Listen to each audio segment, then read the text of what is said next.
બેસો બેસો.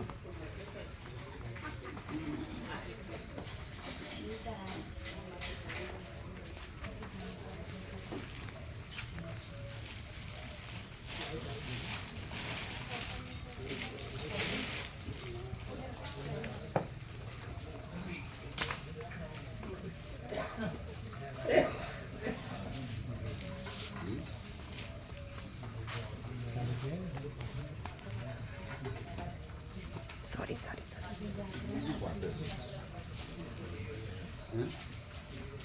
ચાલુ किया चलो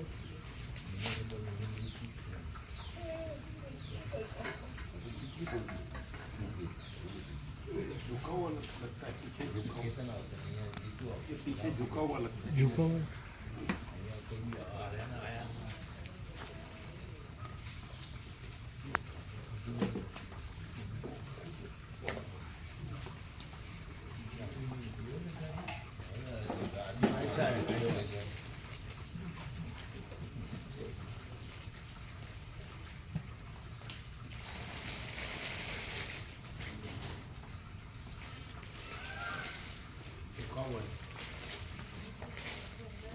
पीछे झुको दोनों दोनों झुका ચલો.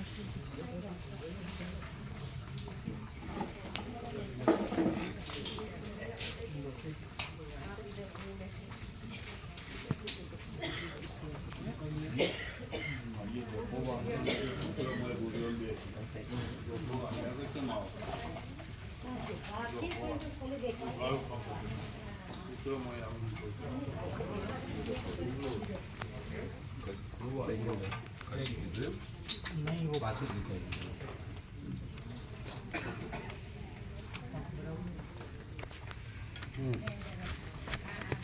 बराबर ऐसा तो ये भी चलेगा पहले झुके लो तुम है ना पीछे ऐसा था थोड़ा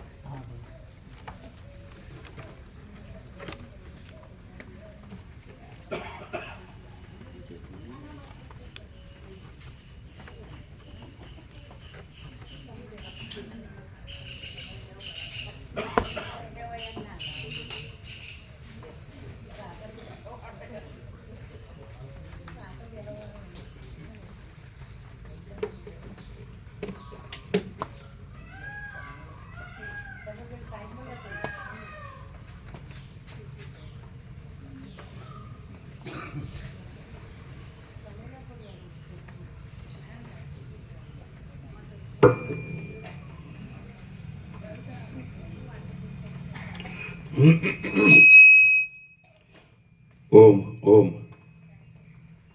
बराबर ओम ओम बराबर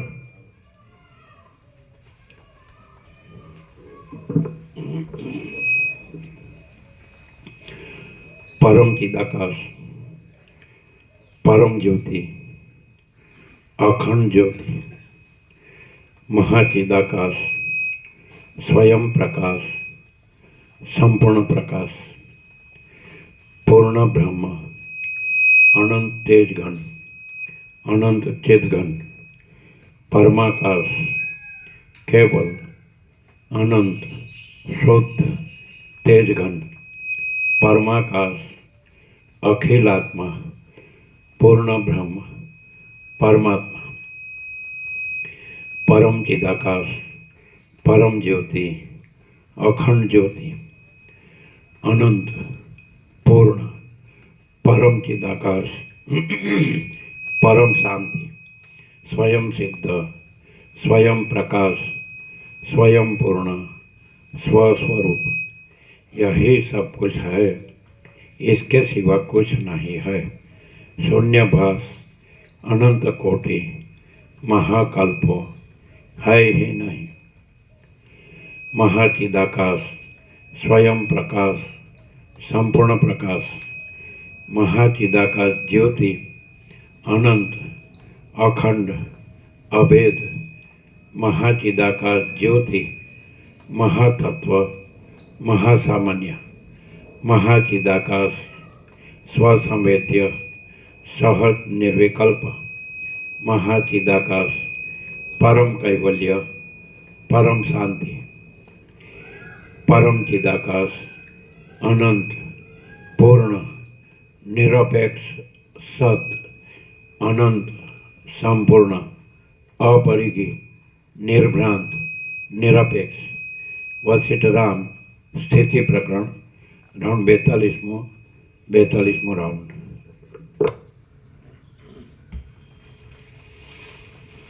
આદ્ય પરબ્રહ્મ સદગુરુ દેવ કી જય. ઓમ શ્રી પરમાત્મને નમઃ. સદગ્રંથોમાં શિરોમણી શ્રી યોગ વાસિષ્ઠ મહારામાયણ સ્થિતિ પ્રકરણ સર્ગ 16મો, પેજ નંબર 429. Page number 429, સર્ગ 16મો. આ 16મા સર્ગમાં કાળના વચનથી શુક્રાચાર્ય ફરીથી પોતાના દેહમાં પ્રવેશ કર્યો. તેને દૈત્યનું ગુરુપણું મળ્યું તથા જીવન મુક્તિ પ્રાપ્ત થઈ એ કહેવાશે. શુક્રાચાર્યનો પુનઃ પૂર્વ દેહમાં પ્રવેશ, દૈત્યાચાર્યપણું અને જીવન મુક્તિ. વશિષ્ઠ બોલ્યા, પછી હે રામ, ભૃગુ ઋષિના પુત્ર શુક્રાચાર્યના એ પ્રમાણેના વચનોનો અનાદર કરીને ગંભીર ગોશવાળા કાળે તેને નીચે પ્રમાણે કહ્યું. કાળ બોલ્યો, હે ભૃગુ ઋષિના પુત્ર, રાજા જેવી રીતે નગરીમાં પ્રવેશ કરે તેવી રીતે તમે સમંગા નદીના કાંઠાના તપસ્વી દેહનો ત્યાગ કરીને આ દેહમાં પ્રવેશ કરો. હે નિષ્પાપ, આ શુક્ર દેહ તમને પ્રથમથી જ પ્રાપ્ત થયેલો છે. તે દેહ વડે તપ કરીને તમારે દૈત્યોનું ગુરુપણું કરવું. 1000 યુગના પરિમાણવાળો બ્રહ્માનો દિવસ સંપૂર્ણ થાય ત્યારે તમારે તે દેહનો ત્યાગ કરવો. જેમ ઉપભોગ કર્યા પછી કરમાઈ ગયેલા ફૂલનો ફરીથી અંગીકાર થતો નથી, તેમ તમારે પણ ફરીથી દેહ ધારણ કરવો પડશે નહીં. માટે હે મહામતિમાન, આ તમારા પૂર્વના દેહથી તમે જીવન મુક્ત પદવી પામ્યા છો. તેથી તમે મહાન દૈત્યોના ગુરુ થઈને રહો. માટે હે મહામતિવાન, આ તમારા પૂર્વના દેહથી તમે જીવન મુક્ત પદવી પામ્યા છો. તેથી તમે મહાન દૈત્યોના ગુરુ થઈને રહો. હવે તમારું બંનેનું કલ્યાણ થાવ.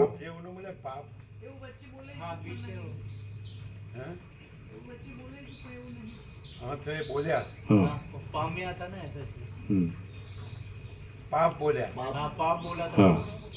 હજી ક્યાં સુધી પાપ રાખશો?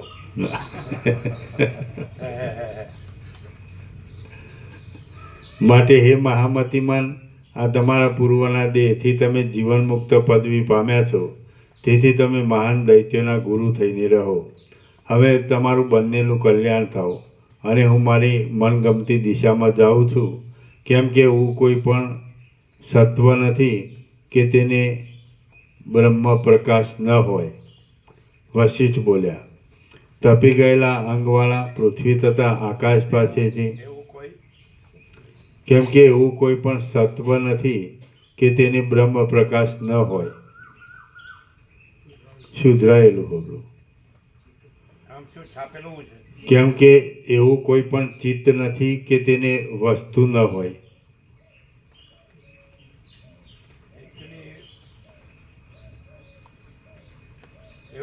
એવો અર્થ નથી એમ.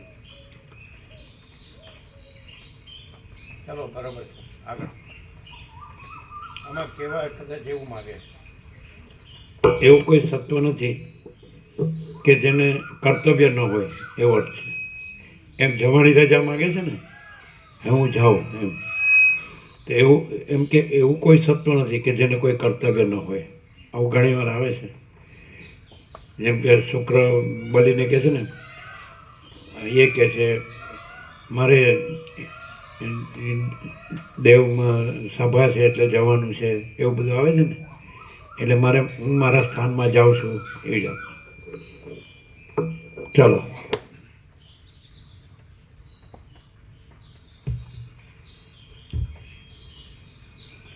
વશિષ્ઠ બોલ્યા, તપી ગયેલા અંગવાળા પૃથ્વી તથા આકાશ પાસેથી જેવી રીતે સૂર્ય દેવતા પોતાના કિરણ સહિત અંતર્ધાન થાય તેવી રીતે આંસુ વહાવી રહેલા તે ભૃગુ ઋષિ અને શુક્રાચાર્ય પાસેથી કાળ આ પ્રમાણે કહીને અંતર્ધાન થયો.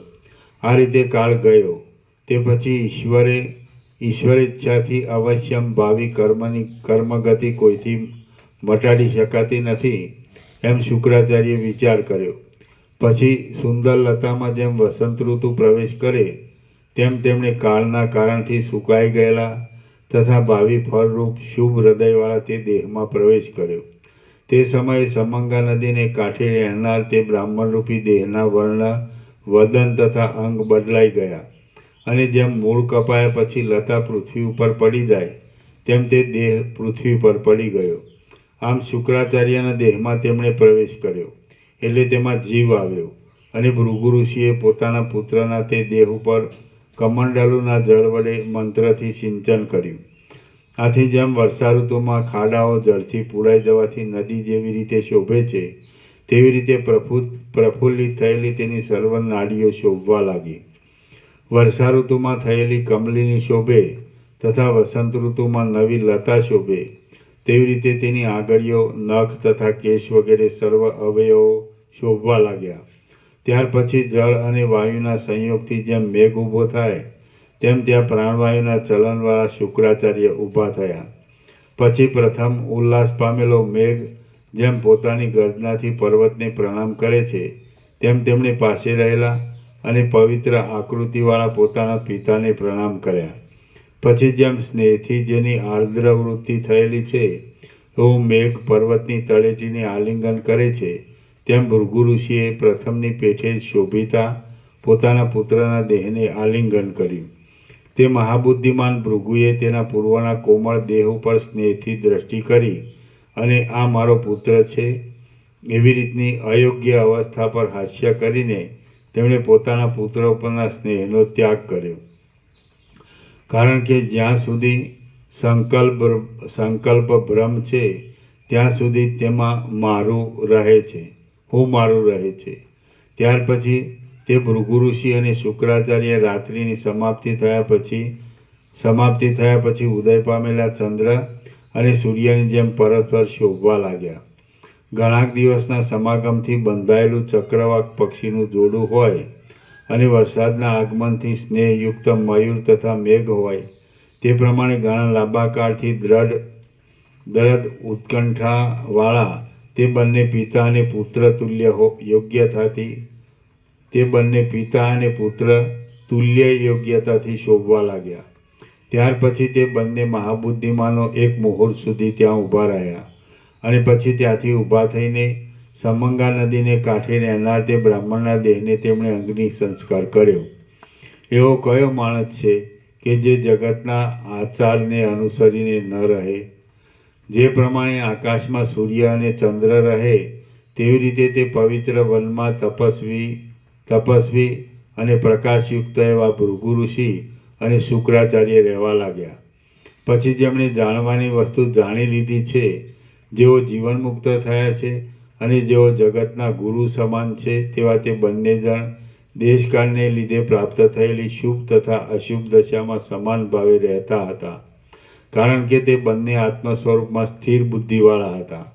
ત્યાર પછી કેટલેક કાળે શુક્રાચાર્યને દૈત્યનું ગુરુપણું પ્રાપ્ત થયું અને ભૃગુ ઋષિ પણ પોતાની યોગ્ય પ્રજાપતિના અધિકારપણાને પામ્યા.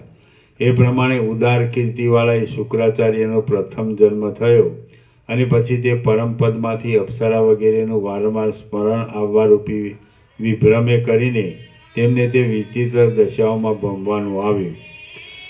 શ્રી યોગવાસિષ્ઠ મહારામાયણમાં સ્થિતિ પ્રકરણનો શુક્રનું પૂર્વ જીવન નામનો સર્ગ 16મો સમાપ્ત. સર્ગ 17મો. આ 17મા સર્ગમાં શુદ્ધ ચિત્તના સંકલ્પો સત્ય થવાનું અને વાસના તથા અદ્રષ્ટો તુલ્ય હોય તો પરસ્પરના સંસારો મળવાનું નિરૂપણ કરવામાં આવશે.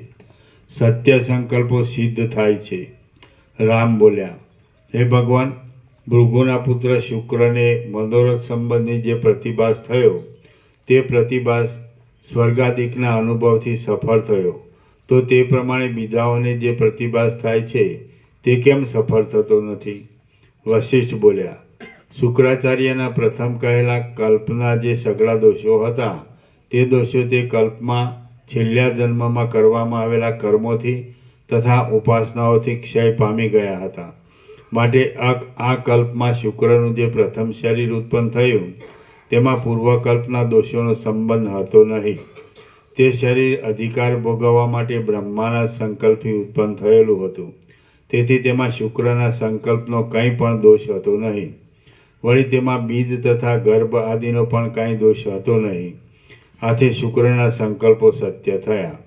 બીજાઓનું તે પ્રમાણે હોતું નથી, એટલા માટે તેમને સત્ય સંકલ્પનાની પ્રાપ્તિ થતી નથી. સર્વ પ્રકારની તૃષ્ણાઓ શાંત થતાં શુદ્ધ થયેલા ચિત્તની જે સ્થિતિ થાય છે તે જ પરમ સત્ય બ્રહ્મ છે અને તે જ નિર્મળ ચૈતન્ય કહેવાય છે.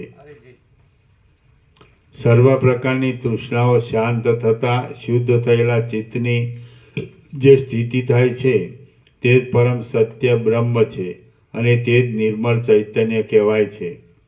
નિર્મળ થયેલું જે ચિત્ત જેવી ભાવના કરે છે તે ચિત્ત તુરત તેવા પ્રકારનું થઈ જાય છે. જેમ જે પાણી છે તે જ ચક્રીરૂપ થઈ જાય છે, તેમ જે ચિત્ત છે તે જ પોતે ધારેલા પદાર્થો રૂપ થઈ જાય છે. જેમ શુક્રને એ વિભ્રમ પોતાની મેળે જ ઉઠતા સત્ય રૂપે જોવામાં આવ્યો હતો, તેમ શુદ્ધ ચિત્તવાળા બીજાઓને પણ જે મનોરથ ઉઠે છે તે સત્ય રૂપે જોવામાં આવે છે.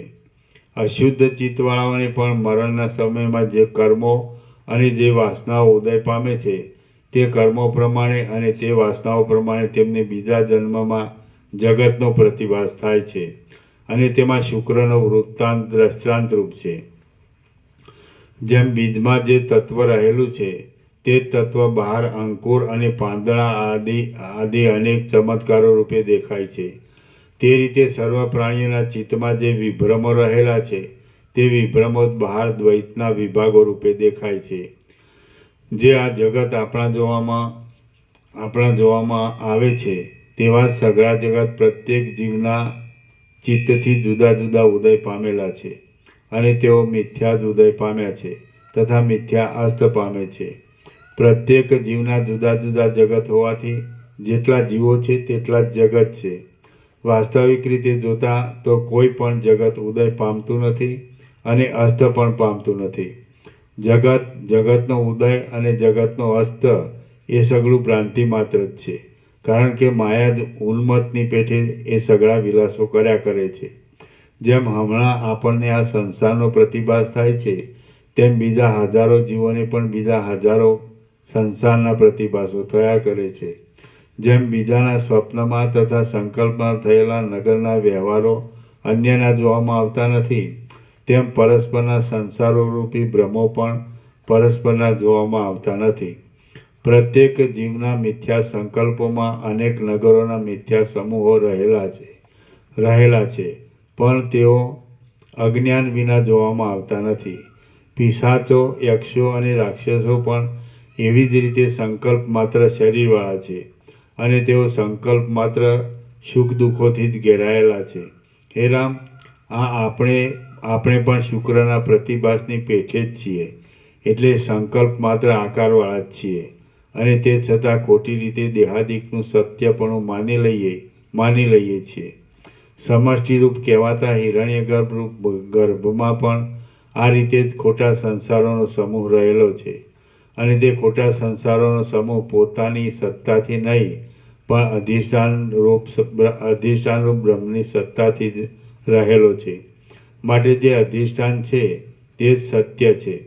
જેમ વસંત ઋતુનો એક જ રસ અનેક ઝાડ પાન રૂપે મિથ્યાદુદય પામે છે, તેમ અધિષ્ઠાનરૂપ એક જ બ્રહ્મ પ્રત્યેક જીવના જુદા જુદા જગત રૂપે મિથ્યાદુદય પામેલું છે.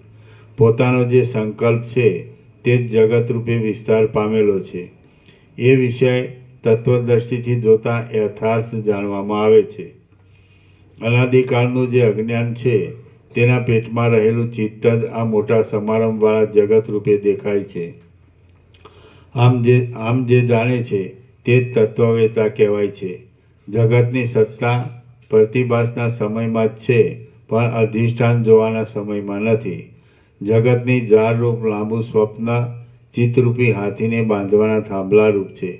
માટે જગત ટળી જાય તો ચિત્ત છૂટી ગયા વિના રહેતું નથી. જે ચિત્ત છે તે જ જગત છે, અને જે જગત છે તે જ ચિત્ત છે. માટે એ બેમાંથી એકનો નાશ થાય તો બંનેનો નાશ થાય છે, પણ એ નાશ અધિષ્ઠાનના વિચારથી થાય છે. શુદ્ધ થયેલા ચિત્તોનો સંકલ્પ સાચો નીવડે છે તે ઉપરથી નિશ્ચય થાય છે કે ચિત્તની સત્તાથી જગતની સત્તા છે. જેમ મલિનપણાવાળા મણીને ઉપાયથી સ્વચ્છ કરવામાં આવે તો તેની શુદ્ધિ થાય છે, તેમ ચિત્તને તત્વવિચારમાં દ્રઢપણે એકાગ્ર કરી રાખવામાં આવે તો તેથી ચિત્તની શુદ્ધિ થાય છે. ચિત્તમાંથી સંકલ્પોનું દબાણ મટી જાય તો ચિત્તમાં નિર્મળપણાનો ઉદય થાય છે. જેમ મેલા લુગડામાં સારો રંગ બેસતો નથી, તેમ મેલા ચિત્તમાં અદ્વૈત વિદ્યા સ્થિરતા પામતી નથી. રામ બોલ્યા, શુક્રના જોવામાં આવેલું જગત શુક્રના ચિત્તની પ્રાતિભાષિક કલ્પનારૂપ હતું. તેમાં ઉદય અને અસ્ત સહિત કાળના ક્રમો તથા ક્રિયાઓના ક્રમો થયા તે કયા કારણથી થયા? વશિષ્ઠ બોલ્યા, શુક્રે પોતાની ઇન્દ્રિયોથી પિતાના વચનોથી અને શાસ્ત્રોના વચનોથી જેવા પ્રકારના ઉત્પત્તિ નાશ આદિવાળું આ લોક સંબંધી તથા પરલોક સંબંધી જગત જાણ્યું હતું, તેવું જ જગત તેમના ચિત્તમાં મોરના ઈંડામાં રહેલા મોરની પેઠે સંસ્કાર રૂપે રહ્યું હતું. માટે ઉત્પત્તિના તથા નાશના ક્રમનો સંસ્કાર સાક્ષીથી જ સિદ્ધ થાય છે. જેમ બીજમાંથી અંકુર, પાંદડા, લતા, ફૂલ તથા ફળ વગેરે અનુક્રમે ઉદય પામે છે, તેમ ચિત્તમાં રહેલું જગત પિતાના વચન વગેરે ઉપરથી અનુક્રમે ગોઠવાયું છે એમ સમજવું. જીવ જાગ્રતમાં જ વાસનાથી બંધાયો હોય છે અને તે વાસના પ્રમાણે સ્વરૂપમાં જુએ છે. તે રીતે સ્વપ્ન વગરના સમયમાં પણ જીવ જે વાસનાથી બંધાયો હોય છે તે વાસના પ્રમાણે ચિત્તની અંદર જુએ છે. આ જગત એક પ્રકારનું લાંબુ સ્વપ્ન જ છે. હે રામ, જેમ સૈન્યમાં રહેલો પ્રત્યેક માણસ સૈન્યની વાસનાથી બંધાયેલો હોવાને લીધે થોડો ફરક છે. જાગ્રતમાં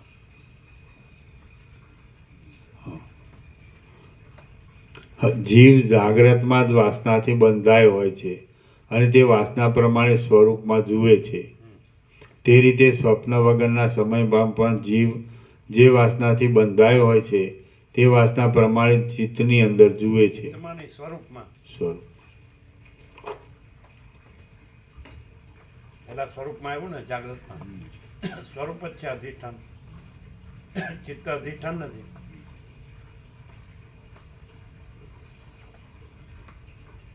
જે જુએ છે તો ચિત્ત છે, સ્વરૂપમાં જુએ. જાગ્રતમાં સ્વરૂપમાં જુએ છે, સ્વપ્નમાં સ્વરૂપમાં જુએ. જીવ જાગ્રતમાં જ વાસનાથી બંધાયો હોય છે અને તે વાસના પ્રમાણે સ્વરૂપમાં જુએ છે.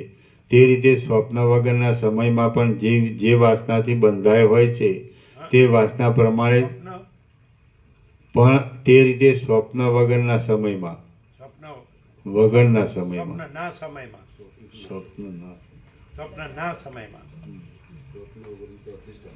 વગર કે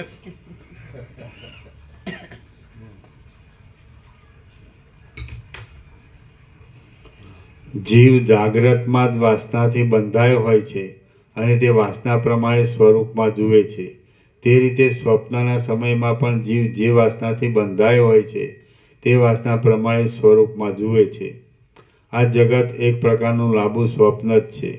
હે રામ, જેમ સૈન્યમાં રહેલો પ્રત્યેક માણસ સૈન્યની વાસનાથી બંધાયેલો હોવાને લીધે રાત્રિએ સ્વપ્નમાં પોતપોતાની વાસનાથી કલ્પાયેલું જુદું જુદું સૈન્ય જુએ છે અને તે સૈન્યને એકનું એક માને છે, તેમ જીવો પણ વાસનાથી બંધાયેલા હોવાને લીધે પ્રત્યેક જીવ જુદા જુદા જગતને જુએ છે અને તે જગતને એક માની લે છે.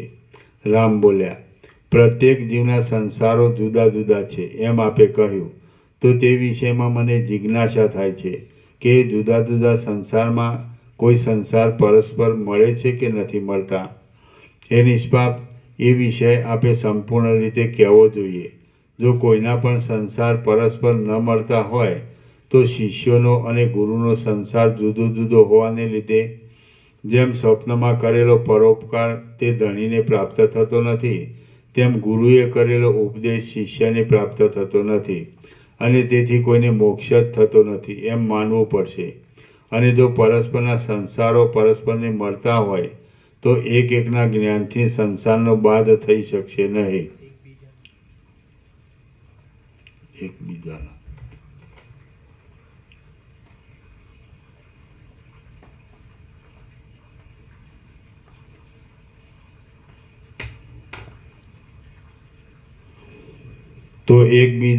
એકબીજાના જ્ઞાનથી સંસારનો બાદ થઈ શકશે નહીં.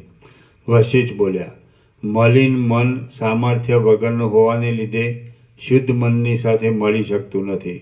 પણ જેમ તપાવેલું લોઢું તપાવેલા લોઢાની સાથે એક થઈ જાય છે, તેમ શુદ્ધ મન શુદ્ધ મનની સાથે એક થઈ જાય છે. આમ છે એટલા માટે શુદ્ધ મનવાળાઓના સંસારો પરસ્પર મળે છે અને અશુદ્ધ મનવાળાઓના સંસારો પરસ્પર મળતા નથી. એટલે તમે કહેલો એકે દોષ આ વિષયમાં લાગુ પડતો નથી. જો ચિત્ત શુદ્ધ હોય તો એક રૂપવાળા જળની જેમ તે પરસ્પર મળી જાય છે, અને જો ચિત્ત અશુદ્ધ હોય તો મેલા જળની પેઠે પરસ્પર મળી જતા નથી. ચિત્તની સાધારણ રીતની શુદ્ધિ એ જુદી વાત છે, પણ પરમ શુદ્ધિ તો અત્યંત રીતે વાસનાઓથી રહિતપણું એટલે કોઈ પણ સંસ્કારનું નહીં રહેવાપણું અને સર્વદા એક રૂપપણું એ જ છે. આ રીતે ચૈતન્ય માત્ર રૂપે સ્થિતિરૂપ એવી ચિત્તની શુદ્ધિ થાય છે, એટલે તે તુરત જ પરમ બોધવાળો થાય છે અને એટલા જ લાભથી તે મોક્ષને પ્રાપ્ત થાય છે. શ્રી યોગ વાસિષ્ઠ મહારામાયણમાં સ્થિતિ પ્રકરણનો સત્ય સંકલ્પ સિદ્ધિ નામનો સર્ગ 17મો સમાપ્ત. સર્ગ 18મો. આ 18મા સર્ગમાં કામ કર્માદિકની તુલ્યતા થાય તો મલિન ચિત્તનો પણ બીજા મલિન ચિત્તોની સાથે યોગ થાય છે એમ કહેવામાં આવશે, અને જ્ઞાનીને ચિત્તની શુદ્ધિથી મોક્ષની પ્રાપ્તિ થવાનું કહેવામાં આવશે. મલિન ચિત્ત સાથે મલિન ચિત્તનો યોગ અને ચિત્ત શુદ્ધિથી મોક્ષ.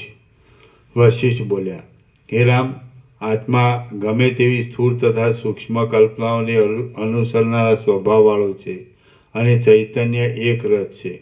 તેમાં જુદા જુદા આકારોની કલ્પનાને લીધે પ્રત્યેક જીવને જુદા જુદા સંસાર છે, કારણ કે સઘળા જીવોને સુષુપ્તિ અવસ્થા પછી તુરત જ વ્યવહારને માટે જે કાંઈ પ્રવૃત્તિ અથવા નિવૃત્તિ થાય છે તે સઘળી આત્માની વ્યાપ્તિને લીધે જ થાય છે. વ્યવહાર કરનારા સઘળા જીવોને પદાર્થનું જે કાંઈ દર્શન થાય છે તે સઘળું આત્માના પ્રકાશથી જ થાય છે. તેમાં જે જીવના ચૈતન્યની ઉપાધિઓ મળી જાય છે તે જીવો પરસ્પરના કલ્પેલા સંસારોને જુએ છે. વિચિત્ર સંસારોરૂપી જળાશયોની ઉપાધિઓનો મેળ હોવાથી તે એકબીજાની સાથે મળે છે, અને તેમ મળવાથી સત્યતાની ભ્રાંતિ દ્રઢ થતાં ગાંઠાપણાને પ્રાપ્ત થાય છે. કેટલાયક સંસારો જુદા જ રહેલા છે, કેટલાયક સંસારો જુદા જ લય પામે છે, અને કેટલાયક સંસારો પરસ્પરથી મળેલા પણ છે. આવી રીતના અનેક સંસારોરૂપી ચણોઠીના વનરૂપ બ્રહ્મ એક જ અને અખંડિત છે, જેના એક એક પરમાણુ જેટલા પ્રદેશમાં સંસારોરૂપી અસંખ્ય ચણોઠીઓ રહેલી છે, અને તે વળી પરસ્પરની સાથે સંલગ્ન થયા વગર રહેલી છે. તે બ્રહ્મ નામનું વન અતિ અદ્ભુત છે. તેઓમાં કોઈ સંસારોરૂપી ચણોઠીઓ પરસ્પરની સાથે મળવાથી ગાંઠાપણાને પામેલી છે. તેમનામાં સઘળા પદાર્થો સર્વના જોવામાં આવે છે એમ નથી, પણ જે પદાર્થો પ્રારબ્ધ ભોગને અનુકૂળ થઈને જ્યાં રહ્યા હોય ત્યાં તેટલા પદાર્થો જોવામાં આવે છે, બીજા પદાર્થો જોવામાં આવતા નથી. બીજા મનમાં ચાલતા મનોરાજ્યને જોવા તથા ભોગવવા આદિમાં એક મનની જે અસમર્થતા છે તે અસમર્થતાથી જ મન જુદા જુદા માનવામાં આવે છે, અને એ મનની જુદાઈથી જ જીવોની જુદાઈ છે. આવી રીતે જુદા જુદા મનોરાજ્યરૂપી સંસારોમાં કેટલાયક મનોરાજ્યો પરસ્પરથી મળી ગાઢ થાય છે, એટલે દેહાભિમાન દ્રઢ થઈ જાય છે, અને એ મનોરાજ્યનું વિસ્મરણ થાય તો સ્વાભાવિક રીતે દેહનો અભાવ જ રહે છે. ચૈતન્યરૂપી સોનું દેહરૂપ મિથ્યા આકારનું અભિમાન ધારણ કરવાને લીધે પોતાના સ્વરૂપને ભૂલીને મિથ્યા રીતે જ કેવળ માયિક દેહાકારપણારૂપ કડાપણાનો અનુભવ કરે છે. કોઈના કર્મોની તથા વાસના આદિની સમાનતા થતાં તેઓ કર્મો તથા વાસનાઓ આદિ જ્યારે એક કાળમાં ફળ આપવાને ઉન્મુખ થાય છે ત્યારે અશુદ્ધ ચિત્તોનું પણ પરસ્પરના સંસાર રૂપે મળવું થાય છે. જેમ હઠયોગના અભ્યાસથી શુદ્ધ થયેલા યોગીઓનો પ્રાણવાયુ પરાયા દેહમાં પ્રવેશ કરીને તે દેહના વશ થયેલા પ્રાણાદિકને જાણવાને લીધે તેઓ એ જાણવાના શબ્દાદિકને જાણે છે, તેમ શુદ્ધ થયેલું મન પણ પરાયા મનોરાજ્યને જાણી શકે છે. જાગ્રત, સ્વપ્ન અને સુષુપ્તિ એ 3 અવસ્થાઓ સ્થૂળ દેહ હોય તો જ થાય છે એમ સમજવું નહીં, કારણ કે એ 3 અવસ્થાઓનું મૂળ જીવપણું જ છે. આ પ્રમાણે જીવ જ 3 અવસ્થાઓ રૂપ છે એમ વિચાર કરતાં જીવથી ન્યારું દેહનું સ્વરૂપ કાંઈ પણ અવશેષ રહેતું નથી. જળના સ્વરૂપનો વિચાર કરતાં જળથી જુદું તરંગોનું સ્વરૂપ કાંઈ પણ અવશેષ રહે નહીં. તત્વવેત્તા જીવ આ રીતે તુરીય પદમાં જાગ્રતથી, સ્વપ્નથી અને સુષુપ્તિથી જુદા સ્વરૂપમાં રહેલા બ્રહ્મભાવને જ્ઞાનથી પ્રાપ્ત થઈને જીવપણાથી નિવૃત્ત થાય છે અને અજ્ઞાની જીવ પોતાની કલ્પનાથી દેહાકાર થઈને વારંવાર સંસારમાં પ્રવર્તે છે. જોકે જ્ઞાની જીવ અને અજ્ઞાની જીવ બંને વાસ્તવિક રીતે બ્રહ્મરૂપ હોવાથી બંનેને મુક્તપણું સરખું જ છે, તો પણ અજ્ઞાની જીવ સૂતેલા જેવો છે અને તે પોતાના સ્વરૂપને નહીં જાણવાથી જન્મ મરણ પામ્યા કરે છે. ચૈતન્ય સર્વવ્યાપક હોવાને લીધે કોઈ જીવ બીજા જીવના સંસારમાં પણ પ્રવેશ કરે છે. એક સંસારમાં જુદા જુદા રૂપોવાળા બીજા સંસારો પણ છે. જેમ કેળના થાંભલામાં એક છોતરાની અંદર બીજું છોતરું અને બીજા છોતરાની અંદર ત્રીજું છોતરું એમ છોતરાના સમૂહો હોય છે, તેમ તે સંસારોની અંદર પણ સંસારોના સમૂહો રહેલા છે. જેમ અનેક છોતરા છતાં કેળ એક રૂપે છે, તેમ અનેક સંસારો છતાં બ્રહ્મ એક રૂપે છે. વિસ્તાર પામેલી કેળની પેઠે બ્રહ્મ સ્વભાવથી શીતળ છે. સેંકડો પ્રકારના અવયવોનો વિસ્તાર થતાં પણ જેમ કેળમાં ભિન્નતા નથી, તેમ સેંકડો સંસારો થતાં પણ બ્રહ્મમાં ભિન્નતા નથી. જેમ વડ આદિનું બીજ જળના સંસર્ગથી વડ આદિરૂપ થઈને પાછું બીજ રૂપે આવિર્ભાવ પામે છે, તેમ બ્રહ્મ પણ વાસના આદિના સંસર્ગથી મનરૂપ થઈને પાછો જ્ઞાનનો ઉદય થતાં બ્રહ્મરૂપે આવિર્ભાવ પામે છે. જેમ રસથી થયેલું બીજ ફળ રૂપે આવિર્ભાવ પામે છે, તેમ બ્રહ્મથી થયેલો જીવ જગત રૂપે આવિર્ભાવ પામે છે. જેમ રસનું કારણ શું હશે એ પૂછવું પણ અઘટિત છે, તેમ બ્રહ્મનું કારણ શું હશે એ પૂછવું પણ અઘટિત છે. બ્રહ્મ એ એક જાતનો જગતનો સ્વભાવ જ છે એમ કહેવું યોગ્ય નથી, કારણ કે સ્વભાવ કાર્યની સાથે ઉત્પન્ન થાય છે અને બ્રહ્મ જગતની સાથે ઉત્પન્ન થતું નથી.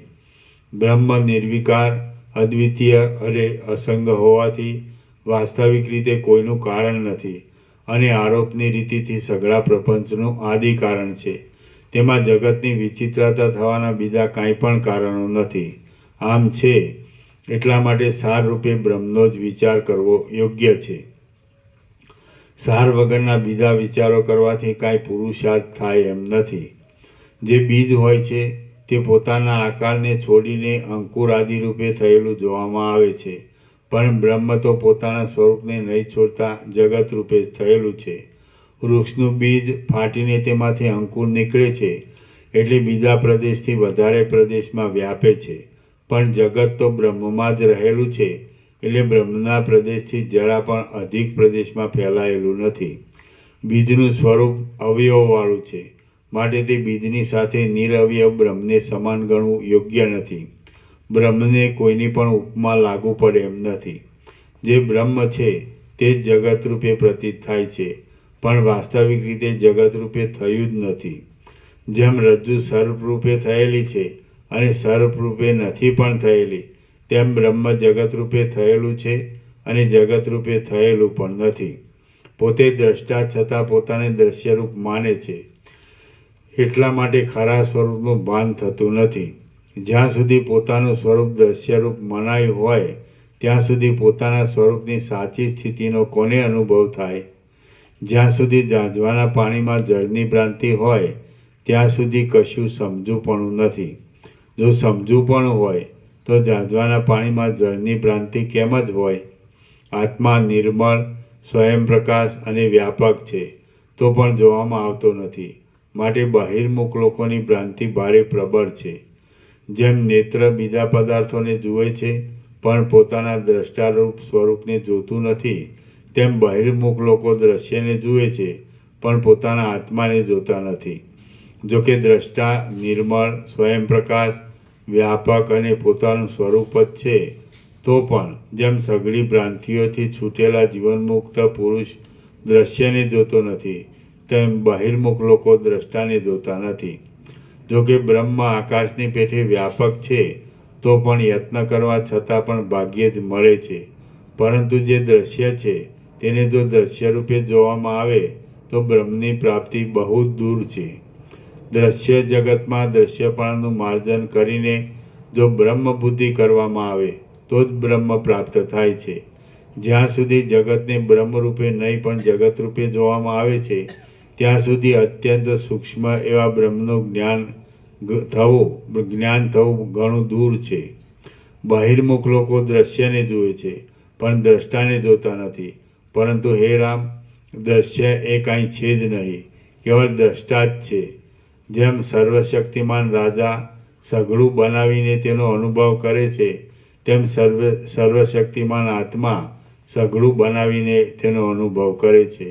એમ માનીએ તો જેમ રાજાને બીજા સાધનોની જરૂર પડે છે તેમ આત્માને પણ બીજા સાધનોની જરૂર પડે છે એમ સ્વીકારવું પડે. એટલા માટે વાસ્તવિક સિદ્ધાંત એ છે કે નિર્વિકાર આત્મા જ તે દ્રશ્ય પદાર્થો રૂપે ઉદય પામે છે. તેથી આત્મામાં લૌકિક રીતનું દ્રષ્ટાપણું કે દ્રશ્યપણું નથી, કાંઈ નથી. જે દ્રષ્ટા છે તે સર્વાત્મક હોવાથી દ્રશ્યરૂપ છે, એટલે તેમાં લૌકિક રીતનું દ્રષ્ટાપણું કે દ્રશ્યપણું સંભવતું નથી. જેમ શેરડીનો રસ જ દોડી ખાંડરૂપ થાય છે અને વસંતનો રસ જ ફળ, પુષ્પ તથા લતારૂપ થાય છે, તેમ બ્રહ્મ જ જીવરૂપ થયેલ છે અને દેહરૂપ પણ થયેલ છે. જેમ શેરડીનો રસ તથા વસંતનો રસ પોતાનું રસપણું નહીં છોડતા જ ખાંડરૂપ અને ફળ આદિરૂપ થાય છે, તેમ ચૈતન્ય પોતાના ચૈતન્યપણાને નહીં છોડતા જ દ્રષ્ટારૂપ અને દ્રશ્યરૂપ થાય છે.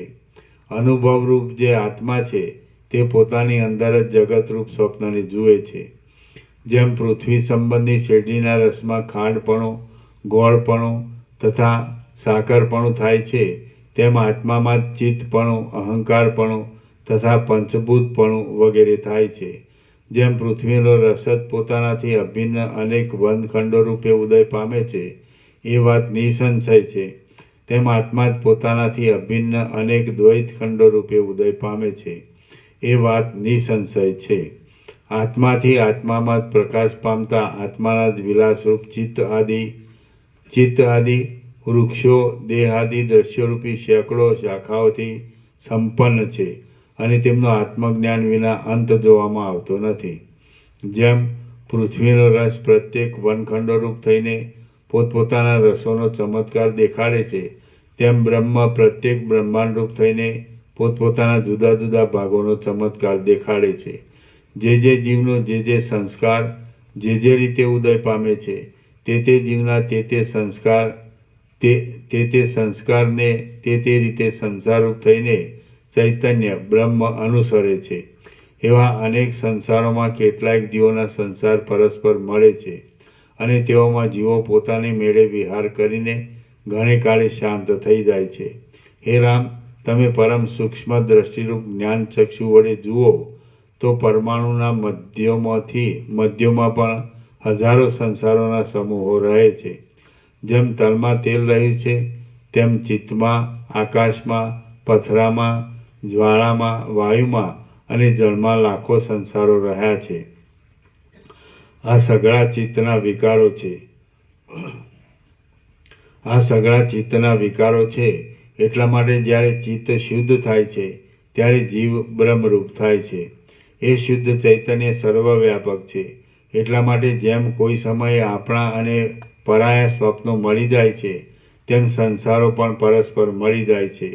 બ્રહ્માદિ પુરુષોને પણ પોતાના સ્વરૂપમાં જ ભ્રાંતિને લીધે આ બ્રહ્માંડરૂપી લાંબુ અને મોટું સ્વપ્ન પોતાની અંદર જ ઉઠેલું છે.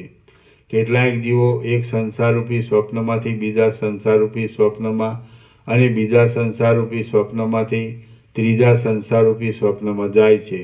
એટલે એમ જતાં જતાં વાસનાઓ દ્રઢ થવાથી ચિત્તમાં કલ્પાયેલા ભિન્નતાદી પદાર્થો જ બહારના ભિન્નતાદી પદાર્થો રૂપે અત્યંત દ્રઢ પ્રતીત થાય છે.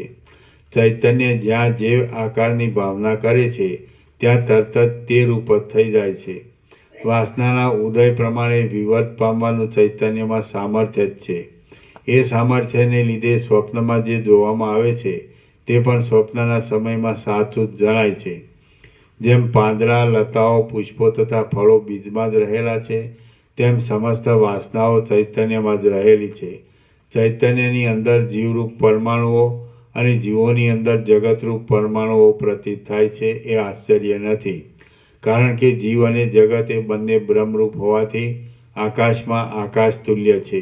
આમ સમજીને તમે જગતોની અને જીવોની પરસ્પરમાં સ્થિતિ કેમ સમજવે એ ભ્રાંતિને છોડી દો. ચૈતન્યરૂપ જીવ પોતાના જ અંશરૂપ દેશ, કાળ, ક્રિયાઓ અને દ્રવ્યોથી જગતને જાણે તે જગત બીજા હોય એમ માની લે છે. પણ તે જગત કોઈ રીતે જીવથી ભિન્ન સંભવતા નથી. બ્રહ્માથી માંડીને કીડા પર્યંતના જીવોને સ્વપ્નની પેઠે પોતાની અંદર પોતાની મેળે જ દેખાતું આ ચૈતન્યના અંશરૂપ શરીર ભ્રાંતિથી સ્થૂળ શરીરરૂપે માની લેવામાં આવ્યું છે. જે કાંઈ આ જગત સ્ફુરેલું છે તેનું નિરૂપણ કરતાં વાસ્તવિક રીતે તેનો કોઈ પણ અંશ બ્રહ્મથી જુદો પડતો નથી. ચૈતન્યના સૂક્ષ્મ અંશોરૂપ જીવો પોતાના રૂપ જગતને ભ્રાંતિને લીધે જુદું માનીને તેનો સ્વાદ લીધા કરે છે. અત્યંત વિસ્તીર્ણ આકારવાળો આ બ્રહ્માંડરૂપી વનખંડ જે ચૈતન્યના એક પરમાણુરૂપ છે અને તે નેત્ર આદિ ઇન્દ્રિયરૂપ પુષ્પોમાંથી જુદા જુદા રૂપ આદિના જ્ઞાનરૂપ સુગંધો કાઢ્યા કરે છે તે અમસ્તો જ જોવામાં આવે છે. દ્રશ્યના બીજરૂપ ચૈતન્ય સર્વવ્યાપક છે અને અવિનાશી છે. તેથી સઘળા બ્રહ્માંડને જોવા માટે અજ્ઞાની જીવ પોતાથી બહાર જુએ છે અને જ્ઞાની જીવ પોતાની અંદર જ જુએ છે. બ્રહ્માંડરૂપ દ્વૈતને જોવાને ઘણા કાળનો અભ્યાસ થવાને લીધે જીવ તે બ્રહ્માંડમાં પોતાની અધોગતિ અને ઉર્ધ્વગતિ થયાનું ભ્રાંતિથી જ માની લે છે. જેમ એક સ્વપ્ન પછી બીજા સ્વપ્નને અને બીજા સ્વપ્ન પછી ત્રીજા સ્વપ્નને એમ વારંવાર સ્વપ્નોને જોયા કરતો માણસ શિખર ઉપરથી ખરી પડેલી શિલાની જેમ મોટા ખાડાઓમાં અથડાયા કરે છે, તેમ એક સંસાર પછી બીજા સંસારને અને બીજા સંસાર પછી ત્રીજા સંસારને એમ વારંવાર સંસારોને જોયા કરતો અજ્ઞાની જીવ જન્મ મરણરૂપી મોટા ખાડાઓમાં અથડાયા કરે છે. વાસ્તવિક રીતે અખંડ તત્વથી જુદા નહીં પડતા અને જુદા જુદા શરીરરૂપે સ્ફુરેલા જીવોમાં કેટલાય જ્ઞાની જીવો ભ્રાંતિ રહિત પોતાના સ્વરૂપમાં જ રહ્યા છે. વાસ્તવિક રીતે અખંડ તત્વથી જુદા નહીં પડતા અને જુદા જુદા શરીરરૂપે સ્ફુરેલા જીવોમાં કેટલાય જ્ઞાની જીવો ભ્રાંતિ રહિત પોતાના સ્વરૂપમાં જ રહ્યા છે અને કેટલાક અજ્ઞાની જીવો દેહાદિકથી મળી ગયેલા છે. કેટલાય જ્ઞાનીઓ બ્રહ્માંડને તથા જીવોને પોતાની અંદર ઉઠેલી ભ્રાંતિરૂપ જ સમજે છે અને તેઓ તો આ જોવામાં આવતા વિશાળ જગતને સ્વપ્ન જેવું મિથ્યા જ માને છે. ચૈતન્ય સર્વવ્યાપક અને સર્વાત્મક છે. તેથી બ્રહ્માંડનું બહાર જણાવવું પણ ચૈતન્યની સત્તાથી છે. તેથી બ્રહ્માંડનું બહાર જણાવવું પણ ચૈતન્યની સત્તાથી છે અને અંદર જણાવવું તે પણ ચૈતન્યની સત્તાથી છે. જ્યાં ચૈતન્ય હોય ત્યાં તેના વિવર્તનો ઉદય પણ હોય જ એ સ્વાભાવિક છે. સઘળા જીવો વ્યાપક ચૈતન્યની અંદર પ્રતિભાસરૂપ છે. તેઓની અંદર જે અન્ય જીવો ઉદય પામે છે અને તેમની પણ અંદર વળી જે અન્ય જીવો ઉદય પામે છે તે સઘળા જીવો પણ ચૈતન્યની વ્યાપકતાને લીધે ચૈતન્યની અંદર જ પ્રતિભાસરૂપ છે. જીવની અંદર જીવ થાય છે અને વળી તેની અંદર પણ જીવ થાય છે.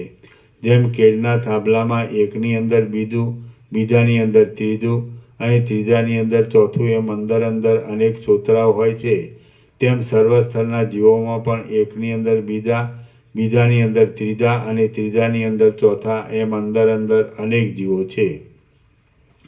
જેમ જાણવામાં આવે ત્યારે સોનામાં પ્રતીત થયેલું કડા વગેરે પણ નષ્ટ થઈ જાય છે, તેમ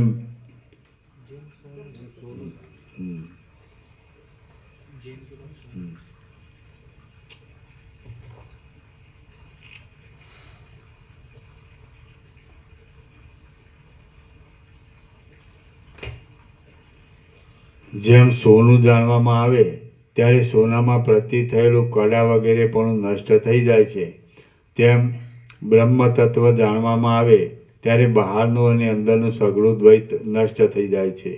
જે પુરુષને હું કોણ છું અને આ જગત શું છે એવો પ્રૌઢ વિચાર ઉત્પન્ન થતો નથી, તેના મનમાંથી આ અનાદિકાળનો જીવપણાના દુઃખનો ભ્રમ કદી છૂટતો નથી.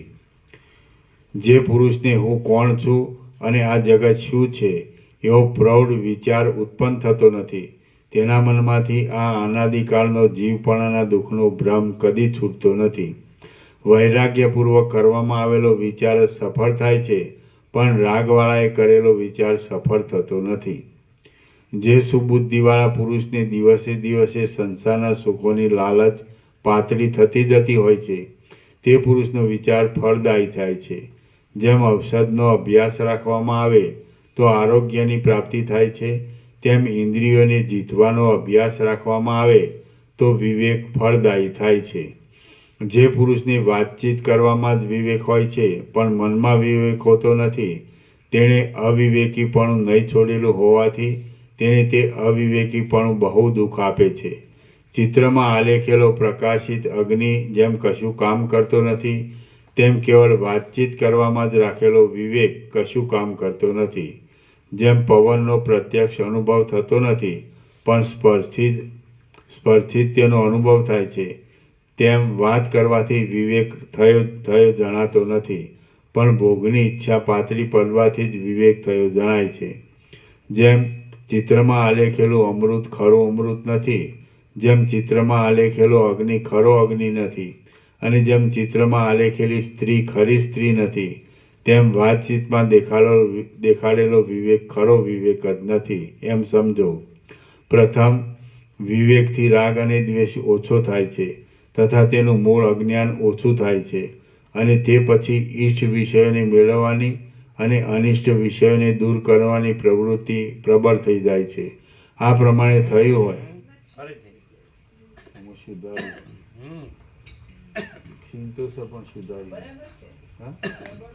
ફરીથી વાંચો.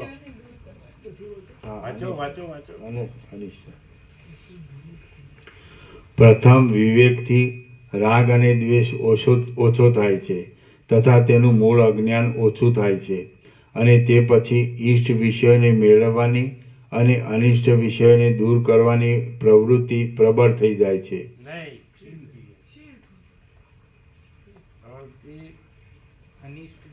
ના, પ્રબળ થઈ જાય છે નહીં, નિર્મૂળ થઈ જાય છે. ઈષ્ટ મેળવવાની ને અનિષ્ટ ને હટાવવાની, સમજાય એ પ્રવૃત્તિ નિર્મૂળ થઈ જાય છે.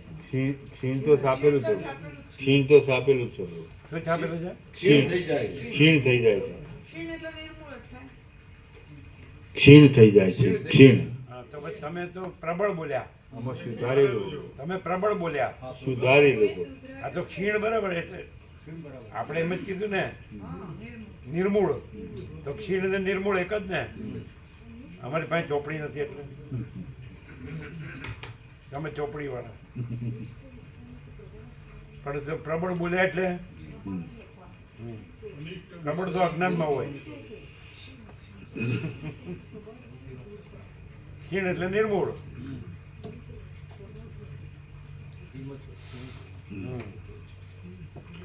પ્રથમ વિવેકથી રાગ અને દ્વેષ ઓછો થાય છે તથા તેનું મૂળ અજ્ઞાન ઓછું થાય છે, અને તે પછી ઈચ્છ વિષયને મેળવવાની અને અનિષ્ટ વિષયોને દૂર કરવાની પ્રવૃત્તિ ક્ષીણ થઈ જાય છે. નાશ પામે. આ પ્રમાણે થયું હોય ત્યારે વિવેક પ્રાપ્ત થયો સમજવો. જેને વિવેક પ્રાપ્ત થયો હોય તે પુરુષ પતિત પાવન છે અને તે જીવન મુક્તિનું પાત્ર છે. શ્રી યોગ વાસિષ્ઠ મહારામાયણમાં સ્થિતિ પ્રકરણનો પતિત પાવન નહીં, પતિત પાવન. પતિત પાવન નહીં, પતિત પાવન. પતિત પાવન. હા. જેને વિવેક પ્રાપ્ત થયો હોય તે પુરુષ પતિત પાવન છે. પતિત પાવન.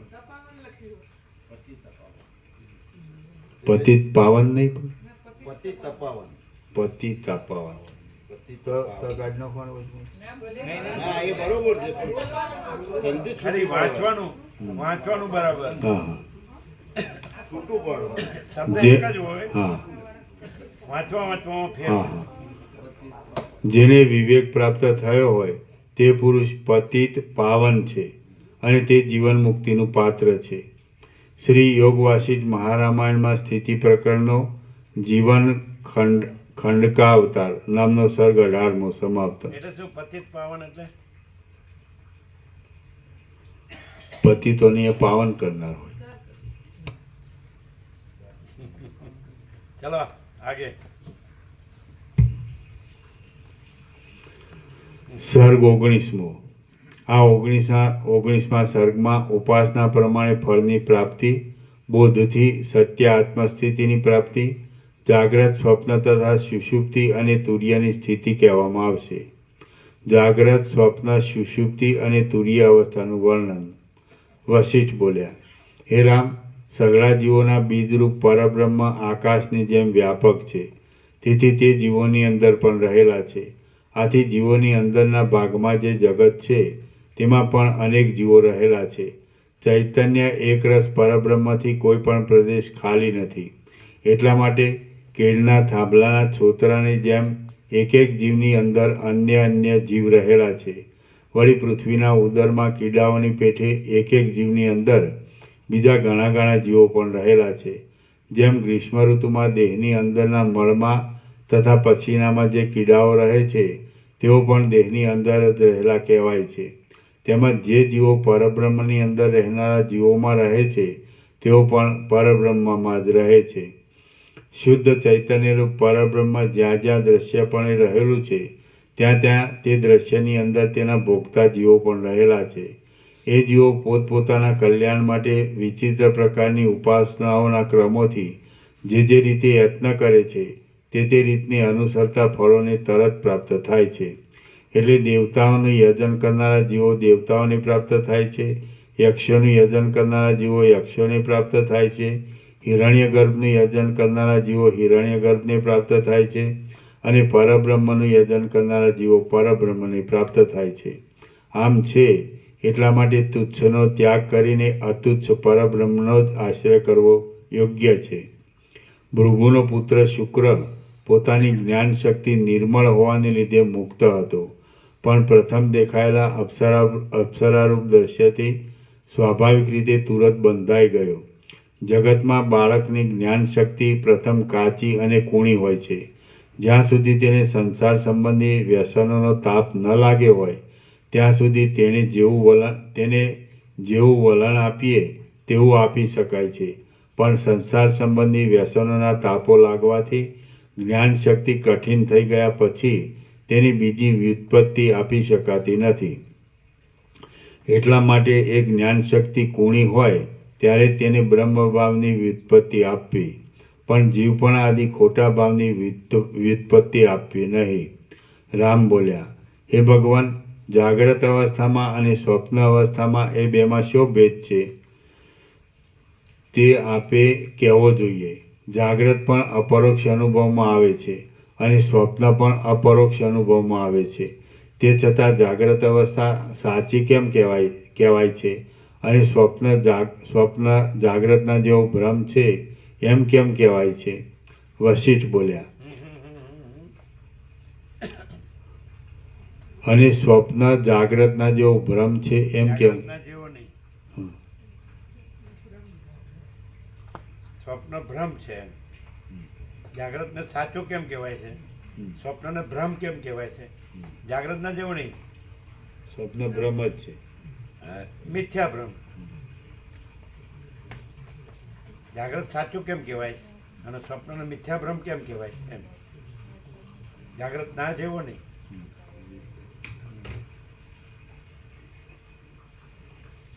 જાગ્રત પણ અપરોક્ષ અનુભવમાં આવે છે અને સ્વપ્ન પણ અપરોક્ષ અનુભવમાં આવે છે.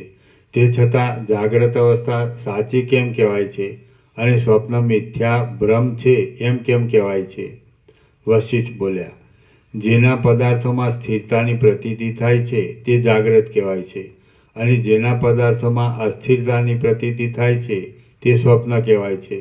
સ્વપ્ન પણ જો કાળાંતરમાં રહે તો જાગ્રત કહેવાય અને જાગ્રત પણ જો કાળાંતરમાં ન રહે તો તે સ્વપ્ન કહેવાય. આ પ્રમાણે જાગ્રત સ્વપ્નપણાને પામે છે અને સ્વપ્ન જાગ્રતપણાને પામે છે. એ જાગ્રતમાં અને સ્વપ્નમાં સ્થિરપણા અને અસ્થિરપણા વિના બીજો કશો ભેદ નથી, કારણ કે સ્થિરપણા અને અસ્થિરપણા વિના એ બે અવસ્થાઓનો બીજો સઘળો અનુભવ સર્વત્ર અને સર્વદા સરખો જ છે. સ્વપ્ન પણ સ્વપ્નના સમયમાં સ્થિરતાથી યુક્ત જણાય તો જાગ્રતપણાને પામી શકે છે અને જાગ્રત પણ જો જાગ્રતના સમયમાં અસ્થિર જણાય તો સ્વપ્નપણાને પામી શકે છે. સ્વપ્ન પણ પોતાના સમયમાં પોતાની સ્થિરતાને જાગ્રત કહેવાઈ શકે છે અને જાગ્રતને પણ અસ્થિરતાથી સ્વપ્ન સમજીએ તો સ્વપ્ન જ છે. જ્યાં સુધી જે સ્થિર જાણવામાં આવે ત્યાં સુધી તે જાગ્રત જ છે, પણ જો ક્ષણભંગુર સમજવામાં આવે તો સ્વપ્નરૂપ થઈ જાય છે.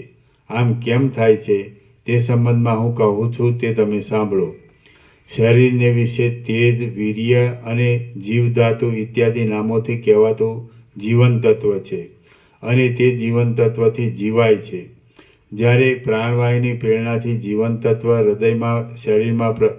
હૃદયમાંથી શરીરમાં પ્રસરે છે ત્યારે શરીર મનથી, કર્મથી અને વાણીથી વ્યવહાર કરે છે. એ જીવન તત્વ જ્યારે અંદરની નાડીઓમાં પ્રસરે છે ત્યારે સ્વપ્નાવસ્થા પ્રાપ્ત થાય છે. એટલે જાગ્રતમાં દેખાયેલો જગતરૂપી ભ્રમ જેમાં લીન થઈ રહ્યો હોય છે એવા ચિત્તમાં જાગ્રતના સરખું સઘળું જ્ઞાન ઉદય પામે છે. એ જીવન તત્વ જ્યારે નેત્ર આદિ છિદ્રોમાં પ્રસરે છે ત્યારે અનેક પ્રકારના આકારોથી તથા વિકારોથી ભરપૂર એવા આ પોતામાં જ રહેલા જગતને તે બહાર જુએ છે. એટલે જાગ્રત અવસ્થા પ્રાપ્ત થઈ કહેવાય છે. જો કે જાગ્રત અને સ્વપ્ન એ બંને અવસ્થાઓના અનુભવમાં અપરોક્ષપણું સરખું જ છે, તો પણ જેના અનુભવમાં સ્થિરપણાની કલ્પના કરી લેવામાં આવે છે તેને જાગ્રત માની લેવામાં આવે છે. આ પ્રમાણે મેં સ્વપ્નની અને જાગ્રતની પદ્ધતિ કહી. હવે સુષુપ્તિ આદિની પદ્ધતિ કહું છું તે સાંભળો. કાયિક, વાચિક અને માનસિક એ ત્રણેય જાતના વિક્ષેપ હોય ત્યારે જાગ્રત કહેવાય છે. કાયિક તથા વાચિક વિક્ષેપ મટી જઈને કેવળ માનસિક વિક્ષેપ પ્રવર્તે ત્યારે સ્વપ્ન કહેવાય છે અને માનસિક વિક્ષેપ મટી જતાં જીવન તત્વ શાંત તથા સ્વસ્થપણાથી રહે ત્યારે સુષુપ્તિ કહેવાય છે. જેમ વાયુવિહીન ઘરમાં રહેલો દીવો ચલન રહિત થઈને માત્ર પ્રકાશ જ કરે છે, તેમ સુષુપ્તિમાં હૃદય આકાશમાં રહેલું જીવન તત્વ સમતાને પ્રાપ્ત થયેલા પ્રાણવાયુથી ક્ષોભ ન પામતા વિક્ષેપ રહિત રહીને માત્ર પ્રકાશ જ કરે છે. આ સ્થિતિમાં રહેલું જીવન તત્વ નાડીઓમાં પ્રસરતું નથી, તેથી તે સમયે સ્વપ્ન થતું નથી અને તે નેત્ર આદિ છિદ્રોમાં પ્રસરતું નથી, તેથી જાગ્રત દશા પણ હોતી નથી. તલમાં તેલની પેઠે, હિમમાં શીતની પેઠે અને ઘીમાં ચિકાસની પેઠે જીવન તત્વ સુષુપ્તિ દશામાં અંદર જ સ્ફુરે છે. સુષુપ્તિ દશામાં જીવન તત્વનો અને બ્રહ્મનો અભેદ થઈ જતો નથી, પણ એ જીવન તત્વ નામનો બ્રહ્મનો અંશ ઘણી ખરી ઉપાધિનો લય થવાને લીધે વાયુ વગરના પ્રદેશમાં રહેલા દીવાની જેમ માત્ર પ્રકાશ કરવારૂપ સ્થિતિને પ્રાપ્ત થાય છે. ચિત્તમાંથી સઘળા વ્યવહારોનો ઉપરામ થતાં શાસ્ત્ર દ્વારા સર્વમાં ચૈતન્યની એકતા જાણી વિચાર તથા એકાગ્રતા આદિ પ્રયત્નોથી જ્યારે સ્વરૂપનો સાક્ષાત્કાર પ્રાપ્ત થાય ત્યારે જાગ્રતમાં, સ્વપ્નમાં તથા સુષુપ્તિમાં વ્યવહાર કરતા છતાં પણ તુરીય અવસ્થા પ્રાપ્ત થયેલી કહેવાય છે. પ્રાણવાયુઓ સુષુપ્તિમાં સૌમ્યપણું પામે છે. તેઓ જ્યારે અદ્રષ્ટના પરિપાક આદિ કિરણોથી વિષમપણું પામીને જીવનતત્વને ચલાયમાન કરે છે, ત્યારે તે જીવનતત્વ તે ભોગોને આપનારા પૂર્વ સંસ્કારો જાગ્રત થવાથી ચિત્તરૂપે ઉદય પામે છે. આમ ઉદય પામીને તે પોતાની અંદર રહેલા વિસ્તીર્ણ જગતની ખટપટને જાગ્રતના જેવા ઉત્પત્તિ તથા નાશ આદિ ક્રમોના ભ્રમો સહિત તરત અન્ય રૂપે જુદા જુએ છે. આ સ્વપ્ન કહેવાય છે. જેમ યોગી બીજમાં રહેલા ઝાડને યોગ શક્તિથી સંપૂર્ણ વિસ્તારવાળું જુએ છે, તેમ સ્વપ્નમાં જીવનતત્વ પોતામાં જ રહેલા જગત તેમજ જાગ્રતના જેવા સંપૂર્ણ વિસ્તારવાળું જુએ છે. પ્રાણવાયુઓ જ્યારે જીવનતત્વને જરાક ચલાયમાન કરે છે, ત્યારે સૂતેલું તે જીવનતત્વ માત્ર હું છું એટલું જાણવા લાગે છે, અને પ્રાણવાયુઓ જ્યારે એને અત્યંત ચલાયમાન કરે છે, ત્યારે તે જીવનતત્વ પોતાની આકાશમાં ગતિ થતી દેખે છે. સૂતેલો એ જીવ જ્યારે નાડીઓની અંદર રહેલા કફના દ્રવથી ભીંજાઈ જાય છે, ત્યારે તે પોતાની અંદર જ વરસાદ અથવા જળાશય આદિના સંભ્રમનો અનુભવ કરે છે. જેમ પુષ્પને પોતાની અંદર જ પોતાના સુગંધનો અનુભવ થાય છે, તેમ જીવને પોતાને વિશે સ્વપ્નમાં વરસાદ આદિનો અનુભવ થાય છે. જ્યારે એ સૂતેલો જીવ નાડીઓની અંદર રહેલા પિત્ત આદિથી દબાય છે, ત્યારે પોતાને વિશે થતા ગ્રીષ્મ ઋતુ આદિના ભારે આડંબરને જાણે તે સઘળો આડંબર બહાર થતો હોય એવી રીતે અનુભવે છે.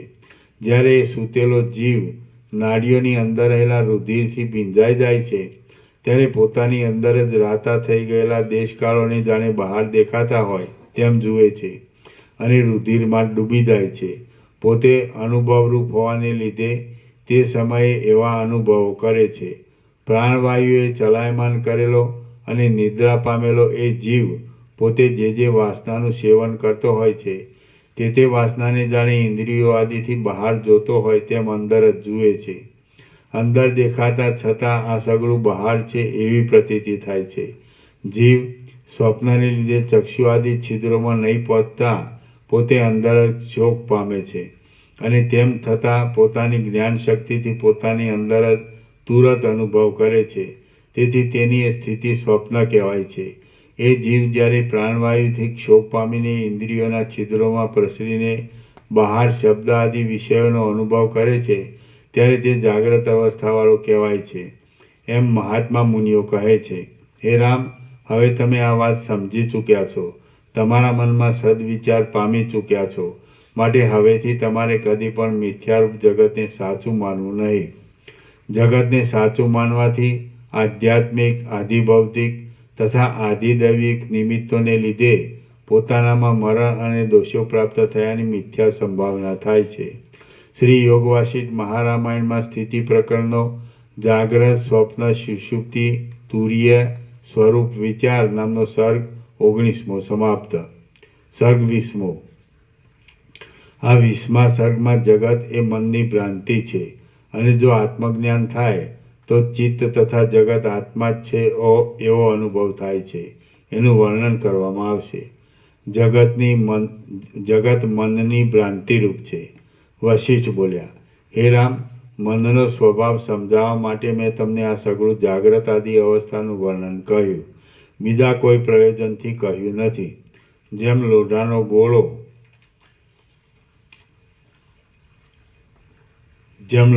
ગોળો અગ્નિના સંપર્કથી અગ્નિપણાને પ્રાપ્ત થાય છે, તેમ દ્રઢ નિશ્ચયવાળું ચિત્ત જે પદાર્થની બહુ ભાવના કરે છે તે પદાર્થ રૂપપણાને પ્રાપ્ત થાય છે. એક અધિષ્ઠાનમાં સારા પદાર્થો, દુષ્ટ પદાર્થો છોડવું અને ગ્રહણ કરવું ઇત્યાદિ કલ્પનાઓ મન વડે જ કરેલી છે. એટલા માટે મનની ચપળતાથી થયેલી એ સઘળી કલ્પનાઓ સત્ય પણ નથી અને અસત્ય પણ નથી. તે તો અનિર્વચનીય જ છે. મલિન મન જ મોહ ઉત્પન્ન કરનાર છે, અને તે જ જગતની સ્થિતિનું કારણ છે. મન જ જગતરૂપ હોવાથી જગતને બનાવે છે. જે મન છે તે જ જીવ છે. એટલા માટે મનને જો શુભ માર્ગમાં જોડવામાં આવે તો જગતમાં જે સિદ્ધિઓ છે તે સઘળી પ્રાપ્ત થાય છે, કારણ કે સઘળી સિદ્ધિ મનનો જય કરવાથી જ મળે છે. જો સ્થૂળ દેહ જીવ હોય તો એનો એ દેહ હોવા છતાં મહાબુદ્ધિમાન શુક્રાચાર્યને સેંકડો જન્માંતરના ભ્રમરૂપ જુદા જુદા દેહો કેમ પ્રાપ્ત થાય? આમ છે. એટલા માટે જે મન છે તે જ જીવ છે, અને સ્થૂળ શરીર તો મનને લીધે જ ચેતના પામે એવું છે. એ મન દ્રઢ વાસનાથી જેવા આકારની ભાવના કરે છે તેવા આકારને પ્રાપ્ત થાય છે. એમાં કશો સંશય નથી. મન દ્રઢ ભાવનાથી સર્વ આકારની પ્રાપ્તિ કરવામાં સમર્થ છે. એટલા માટે અતુચ્છ પરિશ્રમ રહિત ઉપાધિ વગરનું અને ભ્રમ વગરનું જે બ્રહ્મપદ છે તેનું જ યત્નપૂર્વક અનુસંધાન કરો, એટલે તમે બ્રહ્મપણાને પ્રાપ્ત થશો. ફરીથી એટલા માટે ઉપરથી હા,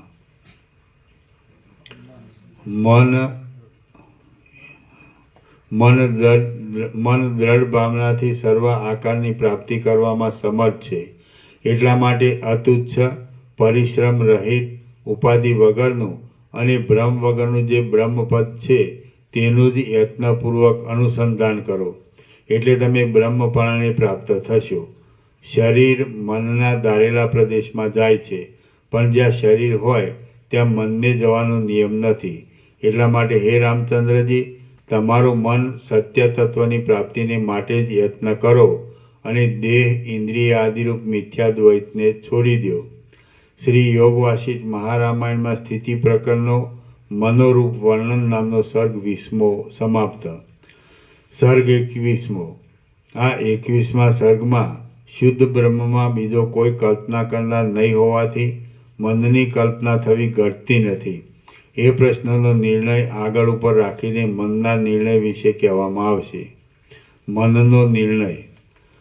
રામ બોલ્યા, હે સર્વધર્મને જાણનારા ભગવાન, સમુદ્રમાં ઉઠતા તરંગોની જેમ મારા મનમાં એક મોટો સંશય ગોળાયા કરે છે. બ્રહ્મ દેશ કાળ તથા વસ્તુના પરિચ્છેદથી રહિત છે, વ્યાપક છે, નિત્ય છે અને નિષ્કલંક છે. તેમાં આ મન નામની મલિન વાસના ક્યાંથી આવી અને તે કેમ સંભવે? બ્રહ્મમાં કોઈ બીજો પદાર્થ છે નહીં, હતો નહીં અને થશે પણ નહીં. તેમાં મનરૂપ કલંક ક્યાંથી અને કેવા પ્રકારથી આવ્યું? વશિષ્ઠ બોલ્યા, હે રામ, તમે બહુ સારું પૂછ્યું. જેમ નંદનવનના પુષ્પોની મંજરી ઉત્તમ મકરંદવાળી હોય છે, તેમ તમારી બુદ્ધિ અનુભવના ઉત્તમ ચમત્કારવાળી થઈ છે. તમારી બુદ્ધિ મોક્ષના વિષયમાં ઠીક ચોંટી છે. તમારી બુદ્ધિ આગલા પાછલા સંબંધોનો વિચાર કરવામાં તત્પર થઈ છે. આથી જે ઉત્તમ પદ સદાશિવાદી મહાત્માઓને મળ્યું છે તે તમને આ બુદ્ધિના પ્રભાવથી પ્રાપ્ત થશે. પરંતુ હે રામ, આ પ્રશ્ન પૂછવાનો હમણાં તમારો સમય નથી. શુદ્ધ આત્મામાં મનરૂપ કલંક ઘટતું નથી એ પૂછવું તે શુદ્ધ આત્માનો અનુભવ કર્યા પછી ઘટે છે. પણ જેને શુદ્ધ આત્માનો અનુભવ થઈ ચૂક્યો હોય તેની પાસે અમે મનનું નિરૂપણ જ કરતા નથી કે જેથી તે અમને પૂછે. પોતાને શુદ્ધ આત્માનો અનુભવ નહીં હોવા છતાં વિદ્વાન હોવાનો ડોળ કરીને જે કોઈ પૂછવા ધારતો હોય તેણે તો આત્મામાં શુદ્ધપણું જ કેમ ઘટે એવી શંકા કરવી જોઈએ. પણ આત્માનું શુદ્ધપણું સ્વીકારીને શુદ્ધમાં મલિનતા કેમ ઘટે એવી શંકા કરવી જોઈએ નહીં. આમ છે. એટલા માટે અજ્ઞાની પુરુષે ગુરુની પાસેથી ઉપદેશ દેવાના સમયમાં વિદ્વાનની જેમ પૂછવું યોગ્ય નથી. તમારા અંતઃકરણમાં આત્માનો અનુભવ આરૂઢ થશે ત્યારે તમારા અનુભવની સાથે મારા અનુભવને મેળવવા માટે હું જ્યારે બોલવા લાગીશ ત્યારે તમારા આ પ્રશ્નનું સમાધાન થશે. સિદ્ધાંત કહેવાના સમયમાં નિર્વાણ પ્રકરણમાં તમે મને આ પ્રશ્ન ફરીવાર પૂછજો, એટલે તેનું સમાધાન કરતાં સિદ્ધાંત તમને હસ્તામલક થઈ જશે. જેમ વર્ષા ઋતુમાં મોરના ટહુકા શોભે અને શરદ ઋતુમાં હંસના શબ્દો શોભે, તેમ તમારું પૂછવું સિદ્ધાંતના સમયમાં શોભે એમ છે. પણ વર્ષા ઋતુમાં હંસના શબ્દો અને શરદ ઋતુમાં મોરના ટહુકા જેમ શોભે નહીં, તેમ હમણાં આ પૂછવું શોભતું નથી. હજી સુધી સઘળા શ્રોતાઓને આત્મતત્વનો બોધ થયો નથી. એટલા માટે હમણાં આ પ્રશ્ન પૂછવાનો અવસર નથી. અવસર જ નથી. શરદ ઋતુમાં આકાશની સ્વાભાવિક શ્યામતાનું વર્ણન શોભે છે, પણ વર્ષા ઋતુમાં તો ભારે આડંબરવાળા વાદળાઓથી થયેલી શ્યામતાનું જ વર્ણન શોભે છે. તેમ સિદ્ધાંતને સમયે તમારો એ સુંદર પ્રશ્ન શોભે, પણ હમણાં તો અજ્ઞાનીને લગતો જ પ્રશ્ન શોભે. હે રામ, જેને લીધે લોકોનો જન્મ થાય છે, એવા મનનો જ ઉત્તમ પ્રકારનો નિર્ણય હમણાં ઉપદેશના પ્રકરણમાં આરંભેલો છે. માટે હે સુવ્રત, તે વિશે તમે સાંભળો. શુદ્ધ બ્રહ્મમાં માયાનો સંબંધ કેમ ઘટે એ વિષયને પાછળ રાખી હમણાં તો હું બ્રહ્મમાં માયાનો સંબંધ સ્વીકારીને ઉપદેશ ચલાવું છું. હે રામ, બ્રહ્મ જ્યારે અહંકારાદિ રૂપે વિકાર પામે છે ત્યારે પ્રકૃતિ રૂપ થાય છે, અને મનન કરે છે ત્યારે મન રૂપ થાય છે, જુએ છે ત્યારે ચક્ષુ રૂપ થાય છે, સાંભળે છે ત્યારે ક્ષોત્ર રૂપ થાય છે, અને બોલવા આદિ વ્યાપારોથી યુક્ત થાય છે ત્યારે વાણી આદિ કર્મેન્દ્રિયો રૂપ થાય છે. સઘળા મુમુક્ષુઓ શ્રુતિ આદિના પ્રમાણોથી આ પ્રમાણે નિર્ણય કર્યો છે. વિચિત્ર પ્રકારના પોતપોતાના શાસ્ત્રો વિચારીને વિવાદ કરતા મતવાદીઓ મતભેદોને લીધે એ બ્રહ્મમાં જ પોતપોતાને ગમતા નામરૂપો ઠરાવી લે છે. મનન સંબંધી ચંચળતાવાળું મન જે વાસનાનું ગ્રહણ કરે છે તે વાસનાને અનુસરતા રૂપોને પ્રાપ્ત થાય છે. જેમ પવન જે ફૂલમાં રહે છે તે ફૂલની ગંધને ગ્રહણ કરે છે, તેમ મન જે વાસનામાં રહે તે વાસનાના આકારને ગ્રહણ કરે છે. પોતાની વાસનાથી કલ્પેલા વિષયનો જ યુક્તિઓથી નિર્ણય કરીને તે આ વિષય તો મારો પોતાનો જ એમ અભિમાન ધરે છે. તે અભિમાનને તૃપ્ત કરવા માટે પોતે સ્વીકારેલા તે વિષયની તે માથાકૂટ કર્યા કરે છે. મનનો એવો સ્વભાવ છે. મને જે નિશ્ચય પકડ્યો હોય તેમાં જ તેને સ્વાદ આવે છે, અને તે સ્વાદ આરૂઢ થતાં શરીર તથા જ્ઞાનેન્દ્રિયો પણ તન્મય થઈ જાય છે. હે રામ, મન વાસનામાં આરૂઢ થાય કે તુરત તેની પાછળ તેને અધીન રહેનારો દેહ પણ તે વાસનાને અનુસરતો જ પ્રાપ્ત થાય છે.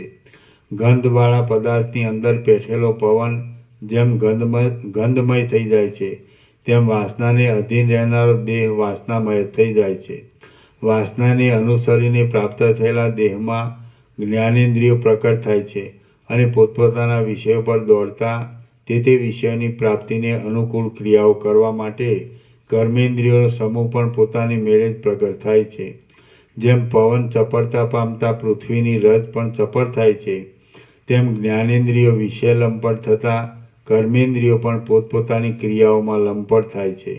ક્ષોભ પામેલી કર્મેન્દ્રિયો પોતપોતાની ક્રિયાશક્તિને પ્રકટ કરતા વાયુમાં રજના સમૂહની જેમ ઘણા કર્મો ઉત્પન્ન થાય છે. આ પ્રમાણે મનનું બીજ કર્મ છે, અને કર્મનું બીજ મન છે.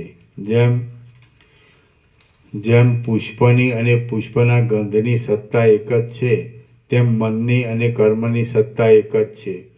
મન દ્રઢ અભ્યાસને લીધે જે ભાવનાનું ગ્રહણ કરે છે તે ભાવનાને અનુસરતી ઇન્દ્રિયોના ચલનરૂપ વિસ્તીર્ણ શાખાઓ તેમાંથી નીકળે છે. મન પોતે જે વાસનામાં લંપટ થયું હોય છે તે વાસનાને અનુસરતી ક્રિયાઓને અને તે વાસનાઓને અનુસરતા ફળોને અવશ્ય ઉત્પન્ન કરે છે. પછી તેવા સ્વાદનો અનુભવ કરીને તે તુરત બંધાઈ જાય છે. મન જે વિષયનું ગ્રહણ કરે છે તે વિષયને સાચો માની લે છે, અને તેમ છતાં પકડેલો વિષય જ કલ્યાણરૂપ છે, એ સિવાય બીજું કલ્યાણ જ નથી એવો મનને નિશ્ચય થઈ જાય છે. પોતપોતાના નિશ્ચયો પ્રમાણે જુદા જુદા વલણો પામેલા લોકોના મન ધર્મ, અર્થ, કામ અને મોક્ષની પ્રાપ્તિ માટે પોતપોતાના વલણ પ્રમાણે સર્વદા જુદા જુદા યત્નો કરે છે. સાંખ્ય સિદ્ધાંતવાળાઓનું મન નિર્મળ હોવાથી પ્રથમ આત્માના અસંગપણામાં તથા ચૈતન્ય માત્રપણામાં બરાબર પહોંચ્યું છે, પણ પ્રધાનને જગતનું કારણ ઠરાવવામાં તે ઠગાયું છે. આ પ્રમાણે સાંખ્ય સિદ્ધાંતવાળાઓએ એક અંશમાં સાચા અને બીજા અંશમાં ખોટા એવા મનને ફાંટાથી પોતાનું ઠરાવેલું સત્ય છે એમ માની લીધું છે, અને તે માનવા પ્રમાણે ગ્રંથો બનાવી લીધા છે. સાંખ્ય સિદ્ધાંતને અનુસર્યા વિના કોઈનો પણ મોક્ષ થવાનો નથી એવા નિશ્ચયથી પોતે કલ્પેલા નિયમોરૂપ બ્રહ્મોને પકડી બેઠેલા એ સાંખ્ય લોકો ચાતુરીનો પ્રકાશ કરીને બીજાઓના મનમાં પણ પોતાનો સિદ્ધાંત ઠસાવવાનું કરે છે. આ જગત બ્રહ્મ જ છે, બ્રહ્મથી જુદું બીજું અણુ માત્ર પણ નથી. એવા નિશ્ચયરૂપ વલણ ઉપર ચડેલા વેદાંતી લોકોના મને સઘળા અનર્થોની નિવૃત્તિ અને પરમાનંદની પ્રાપ્તિ એ જ મોક્ષ છે એમ નિર્ણયપૂર્વક ઠરાવેલું છે. જો કે વેદાંતી લોકો મોક્ષના સ્વરૂપનો નિર્ણય કરવામાં કાંઈ પણ ભૂલ્યા નથી, તો પણ તે મોક્ષ જેનાથી પ્રાપ્ત થાય એવા જ્ઞાનની પ્રાપ્તિ માટે સાધનોનો નિર્ણય કરવામાં અને તે નિર્ણયનો શાસ્ત્ર દ્વારા ઉપદેશ કરવાની પ્રક્રિયાઓમાં તે લોકોએ પોતપોતાના મનના ફાટા પ્રમાણે ભારે ગોથા ખાધા છે. વિજ્ઞાનવાદી બૌદ્ધો પોતાના ભ્રમથી ચકચકે તેવી બુદ્ધિથી નિર્ણય કરી બેઠા છે કે શમ અને દમ આદિ સાધનોથી મુક્તિ સાધ્ય થાય છે. તેઓ સર્વજ્ઞ બુદ્ધિની ધારામાં પ્રવેશ કરવારૂપ સ્થિતિને મુક્તિ કલ્પે છે. આ સિવાય બીજી કોઈ રીતે મુક્તિની પ્રાપ્તિ નથી. એવા નિશ્ચયવાળા તે બૌદ્ધો પોતાના નિયમોના ભ્રમથી પોતાની તે દ્રષ્ટિને પ્રસિદ્ધ કરે છે. લોચ, માથાના વાળ પોતાને હાથે ટૂંપી કાઢવા તે, લોચ કરાવવા અને ઉપવાસ કરવા આદિ નિયમો પાળ્યા વિના મુક્તિની પ્રાપ્તિ થવાની જ નથી એમ ભ્રાંતિને લીધે દ્રઢ નિશ્ચયને પામેલા જૈન લોકોએ આકાશમાં ઊંચે ઊંચે ચડતું જવું એ જ મુક્તિ છે એમ પોતાના મનના ફાટાથી અયોગ્ય વિચારો ગ્રંથો દ્વારા પ્રકટ કર્યા છે. વિચિત્ર આચરણો કરનારા બીજા લોકોએ પણ એ જ રીતે પોતપોતાના મનમાં આવ્યા તે પ્રમાણે વિચિત્ર શાસ્ત્ર વિચારો કલ્પી કાઢ્યા છે. જાણે નિશ્ચળ પાણીમાં નિમિત્ત વિના પરપોટાના સમૂહો ઉઠ્યા હોય એવા સર્વ કોઈના મનના નિરર્થક નિશ્ચયોને લીધે અનેક પ્રકારના ભારે આડંબરોવાળા સંપ્રદાયો ચાલેલા છે.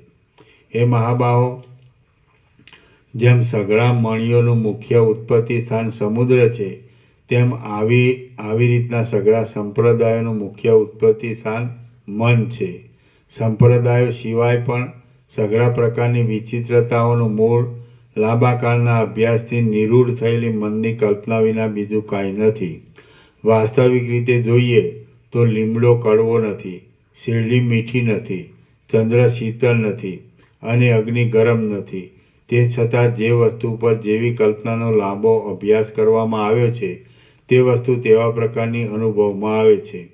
એટલે લીમડો કડવો, શેરડી મીઠી, ચંદ્ર શીતળ અને અગ્નિ ગરમ એમ પ્રતીત થાય છે. મોક્ષ તો અકૃત્રિમ આનંદ છે. સાવધાન મનુષ્યોએ તેને માટે પોતાના મનને તન્મય કરી દેવું જોઈએ, જેથી તે મોક્ષને પ્રાપ્ત થાય છે. મન તુચ્છ દ્રશ્યને છોકરાની જેમ લઈને રમાડે છે. તે જો એ દ્રશ્યને છોડી દે તો દ્રશ્યના સંસર્ગથી થનારા સુખ દુઃખોથી તે ખેંચાતું જ નથી. હે નિર્દોષ રામ, દ્રશ્યરૂપ વિસ્તીર્ણ બંધન અપવિત્ર છે, ખોટું છે, મોહ ઉપજાવનારું છે અને પ્રતીતિ માત્ર છે. તેની ભાવના જ કરો નહીં. જે દ્રશ્ય છે તે જ માયા છે અને તે જ અવિદ્યા છે, માટે તેની ભાવના બહુ ભયંકર થાય છે. જ્ઞાન શક્તિનું જે દ્રશ્યપણું રહે છે તે જ બંધન કરનારું કર્મ છે એમ વિદ્વાનોએ નિશ્ચય કર્યો છે. મનનું દ્રશ્યમાં જે એકાગ્રપણું રહે છે તે જ મનમાં મોહ ઉપજાવવાની શક્તિ છે એમ સમજો. આમ છે એટલા માટે દ્રશ્યરૂપ જે ખોટો અને મહામેલો કાદવ છે તેને ધોઈ જ નાખો. મનમાં જે સ્વાભાવિક રીતે દ્રશ્યપણું જોવામાં આવે છે એ જ સંસારરૂપી મદિરા છે અને તે જ અવિદ્યા છે એમ વિદ્વાન લોકો કહે છે. જેમ પડરથી આંખે આંધળો થયેલો મનુષ્ય પ્રકાશતા સૂર્યના તેજને જોઈ શકતો નથી, તેમ દ્રશ્યમયપણારૂપ અવિદ્યાથી હણાયેલો જીવ કલ્યાણ પામતો નથી. એ મહાબુદ્ધિમાન, એ અવિદ્યા આકાશના વૃક્ષની પેઠે સંકલ્પમાંથી પોતાની મેળે જ ઉત્પન્ન થાય છે.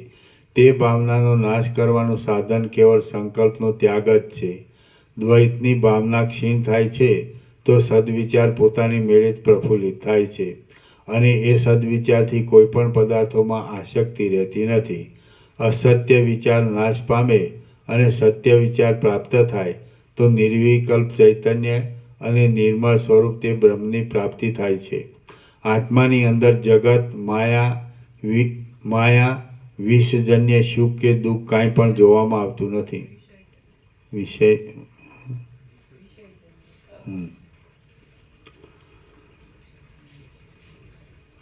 માયા બોલો. હા. અસત્ય વિચાર નાશ પામે અને સત્ય વિચાર પ્રાપ્ત થાય તો નિર્વિકલ્પ ચૈતન્ય અને નિર્મળ સ્વરૂપ તે બ્રહ્મની પ્રાપ્તિ થાય છે. આત્માની અંદર જગત, માયા, વિષયજન્ય સુખ કે દુઃખ કાંઈ પણ જોવામાં આવતું નથી, પણ માત્ર કેવળપણું જ અનુભવમાં આવે છે. જેમ આકાશ વાદળાની પંક્તિથી નિસંગ છે તેમ આત્મા અસંગ છે. ચિત્ત તથા ઇન્દ્રિય આદિથી જેમ આકાશ વાદળાની પંક્તિથી નિસંગ છે તેમ આત્મા ચિત્ત તથા ઇન્દ્રિય આદિથી અસંગ છે, તેમજ અનંત વાસનાઓથી નિસંગ છે. તે આત્મા અનર્થરૂપ દેહાદિકની અહંભાવનાને લીધે જાણવામાં આવતો નથી. બંધ રહિત ચૈતન્યરૂપ આત્માથી સંદેહવાળી રજ્જુમાં જેમ સર્પ કલ્પી લેવાય છે તેમ પોતાનામાં તેણે બંધ કલ્પી લીધો છે. જેમ આકાશ દિવસના અને રાત્રિના સંબંધે જાણે અન્ય પ્રકારનું હોય એમ ભાસે છે, તેમ આત્મા પોતાનામાંથી થતી તે વસ્તુઓની કલ્પનાને લીધે પ્રત્યેક વસ્તુથી જાણે જુદા જુદા પ્રકારનો હોય એમ ભાસે છે. કલ્પનાઓનો ત્યાગ કરવામાં આવે તો જે પદ અતુચ્છ છે, પરિશ્રમથી રહિત છે, ઉપાધિથી રહિત છે, ભ્રમથી રહિત છે અને તે કલ્પનાઓના સંબંધ વગરનું છે, તે પદ બહુ સુખ આપે. જેમ ખાલી કોઠીની અંદર સિંહ હોવાનો ભય મિથ્યા છે, તેમ આ કલ્પિત શરીરની અંદર બંધન થઈ જવાનો ભય પણ મિથ્યા છે. જેમ ખાલી કોઠીમાં નજરે જોતા સિંહનો પત્તો મળતો નથી, તેમ વિચાર કરતા આ શૂન્ય શરીરમાં સંસારરૂપી બંધ ન થયાનો પત્તો પણ મળતો નથી. બંધન થયાનો. જેમ ખાલી કોઠીમાં નજરે જોતા સિંહનો પત્તો મળતો નથી, તેમ વિચાર કરતા આ શૂન્ય શરીરમાં સંસારરૂપી બંધન થયાનો પત્તો પણ મળતો નથી. જેમ બાળકોને મંદ અંધકારના સમયમાં ભૂતની છાયાની ભ્રાંતિ ઉત્પન્ન થાય છે, તેમ જીવને આ જગત છે અને આ હું છું એ ભ્રાંતિ ઉત્પન્ન થયેલી છે. વૈભવ અને દારિદ્ર્યરૂપ શુભ તથા અશુભ પદાર્થો કલ્પનાથી જ જરાવારમાં જતા રહે છે અને કલ્પનાથી જ જરાવારમાં પાછા પ્રાપ્ત થાય છે. માતા છતાં પણ જો તેને ભ્રાંતિથી સ્ત્રી સમજીને પકડી હોય અને ગળામાં લગાવી હોય તો તે મૈથુનનો આનંદ આપીને સ્ત્રીનું કામ કરે છે. સ્ત્રી છતાં પણ જો તેને ભ્રાંતિથી માતા સમજીને ગ્રહણ કરી હોય અને ગળામાં લગાવી હોય તો તે કામદેવનું વિસ્મરણ જ કરાવી દે છે. માટે પદાર્થોમાં જે કામ કરવાની શક્તિ છે તે કલ્પનાને જ અનુસરનારી છે. સઘળા પદાર્થો કલ્પના પ્રમાણે જ ફળ આપનારા છે એમ વિચારીને સમજુ પુરુષો કોઈ પદાર્થમાં એક સ્થિતિ માનતા નથી. ચિત્ત દ્રઢ વાસનાથી જેટલા કાળ સુધી જે પદાર્થની જે પ્રકારે અતિશય ભાવના કરે છે તે પદાર્થમાં તેટલા કાળ સુધી તેવા પ્રકારનું તે ફળ જોવામાં આવે છે. સાચો નથી એવો પણ કોઈ પદાર્થ નથી અને ખોટો નથી એવો પણ કોઈ પદાર્થ નથી, પરંતુ વાસ્તવિક રીતે તો એમ જ છે કે જે માણસ જે પદાર્થને જે પ્રકારનો ધારે છે તે માણસ તે પદાર્થને તે પ્રકારનો જુએ છે. પોતે આકાશમાં રહેલો હાથી છે એવી ભાવના કરીને મન પોતે આકાશનો હાથી બને છે અને કામાતુર થઈ આકાશમાં રહેલા આકાશના વનની હાથણીની પાછળ દોડે છે. એટલા માટે હે રામ, તમે સઘળા પદાર્થોરૂપ થનારા સંકલ્પને છોડી દો અને સુષુપ્તિ અવસ્થાવાળાની જેમ પોતાના સ્વરૂપથી જ રહો. મણિ પોતાનામાં પડતા પ્રતિબિંબોને અટકાવવાને પોતે જડ હોવાથી સમર્થ નથી, પણ તમારા જેવો ચેતન પ્રાણી પોતાનામાં પડતા પ્રતિબિંબોને અટકાવવા સમર્થ ન હોય એમ ન બને. હે રામ, તમારા સ્વરૂપમાં જે આ જગત પ્રતિબિંબિત થાય છે તે મિથ્યા જ છે એવો નિર્ણય કરીને તમે જગતથી રંગાવો નહીં, અથવા જે જગત છે તે બ્રહ્મ જ છે એમ માનીને અથવા જે જગત છે તે બ્રહ્મથી અભિન્ન છે એમ માનીને પોતાનાથી પોતાની અંદર આદિથી તથા અંતથી રહિત પોતાના સ્વરૂપની ભાવના કરો. હે રામ, તમારા ચિત્તમાં જે પદાર્થો પ્રતિબિંબિત થાય છે તે પદાર્થો જો તમે બ્રહ્મની ભાવના કરશો તો તમને રંગી દેશે નહીં. જેમ પ્રતિબિંબિત પદાર્થોથી સ્ફટિક રંગાઈ જાય છે તેમ તમે નહીં રંગાવો. અથવા જેમ સ્ફટિકમાં તે પદાર્થોના પ્રતિબિંબો પ્રકટ રીતે પડે છે તો પણ તે સ્ફટિક પોતાની જડતાને લીધે એ પ્રતિબિંબોના અનુસંધાન વિનાનો હોવાથી વાસ્તવિક રીતે તે તેમના વિચિત્ર રંગોથી રંગાઈ જતો નથી. તે જ પ્રમાણે તમારામાં પણ પ્રારબ્ધના ભોગને લગતી જગત સંબંધી વ્યવહારોની ઈચ્છાઓ પ્રકટ રીતે લાગુ પડે તો પણ તમે તત્વબોધને લીધે તે ઈચ્છાઓનું વારંવાર અનુસંધાન કરશો નહીં. એમ કરવાથી તમે તે ઈચ્છાઓથી રંગાઈ જશો નહીં, માટે તેમના અનુસંધાનથી રહિત જ રહેશો. શ્રી યોગવાસિષ્ઠ મહારામાયણમાં સ્થિતિ પ્રકરણનો વિજ્ઞાનવાદ નામનો સર્ગ 21મો સમાપ્ત.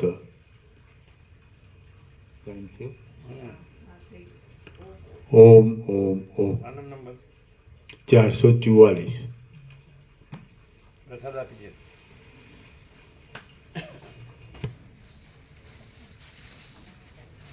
એ પત્રિકાઓ નવી આવી છે આપો.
બરાબર, ઠેરો ઠેરો ઠેરો.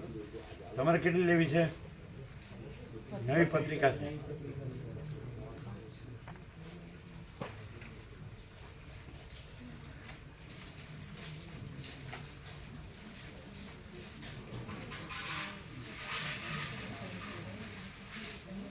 ચાલો,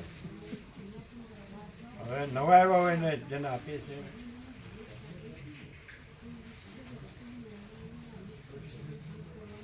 અરે એને કેટલી આપી? એક એક આપો. હા, એક.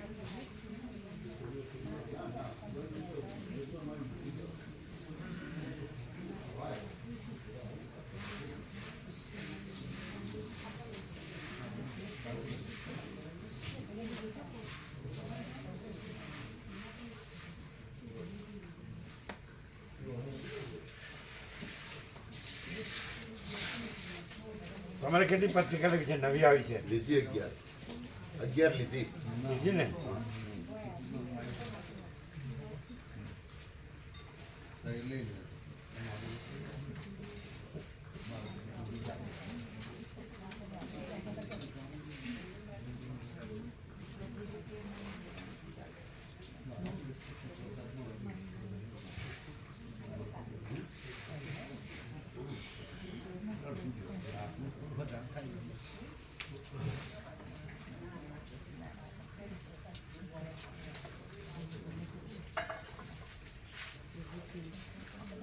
ए ठहरो, सबको देने का है ना? हाँ तो 50-50 करेंगे ना। अभी पहुंचेगा कितना है? इधर लाओ, इधर दिखाओ। बधाने पहुंची जશે?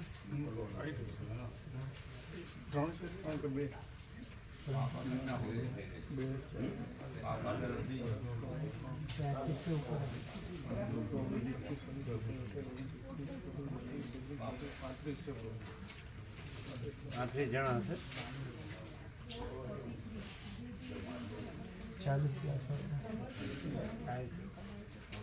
50-50 દે દો, આધા આધા.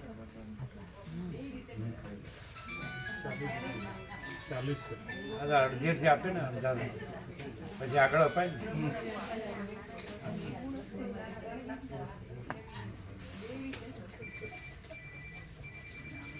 પછી પૂરેપૂરો જવાબ નતો મળે. બધે જે છે ને અહીંયા છે, અહીંની વાત જ નહોતી થઈ. એટલે હા ખાલી બધે છે એની જ વાત છે કે ભાઈ અને અહીં તો પ્રભુ એકદમ કેવું એમ એટલે બધી રીતે બધી રીતે પ્રભુ અહીંયા તો એટલે બધે રહેવા જમવાનું ને સત્સંગ બધું હોય છે. બધું હોય અહીંયા રહેવા જમવાનું તત્વ છે તેમાં થોડી અહીંયા બધું કોઈ એમ બધે મંદિરો, આશ્રમો, ગુરુ, કથાકાર, ઉપદેશકો અને બધી સેવાના કાર્યો અહીંયા બધું હોય છે. બધું ભગવાન રહ્યા છે એ રીતનું છે બધું જ ભગવાન રહ્યા છે એ રીતનું છે એ તો બધે છે. ભગવાન બધું રહ્યા છે એમ તો બધે. પહેલામાં તો બધું મારું મિક્સ હોય છે પ્રભુ એટલે મહંત હોય કોઈ ગાદીપતિ હોય ટ્રસ્ટ હોય ને, ટ્રસ્ટ. ટ્રસ્ટ હોય તો એમાં ટ્રસ્ટી હોય છે એમનું જ ચાલતું હોય અને એ બધા પોતપોતાનું કરતા હોય અમુક નિર્ણયો ઉપર બીજા ના સાંભળો બીજા નિર્ણયો સાંભળો નહીં આ નિર્ણય જ સાચો એ રીતના થતું હોય એટલે એમાં બધું બહુ ભેદ દ્વેષ રાગદ્વેષ હોય રાગદ્વેષ એવા છે દ્વેષ ભાવના હોય નહીં તો બધું એકદમ સંપૂર્ણ નિર્ભર પરમાત્મા છે એક જ પરમાત્મા હા સંપૂર્ણ નિર્ભર પરમાત્મા છે બીજું કશું છે જ એ જ ભાવ છે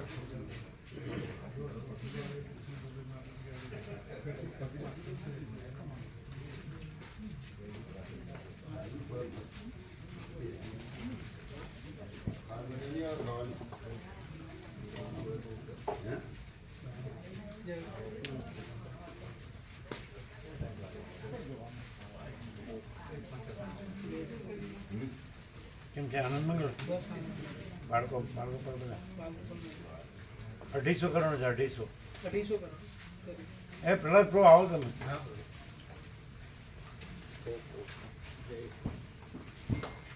અચ્છા 250 કરવાનું. 250 કરે આવી બધા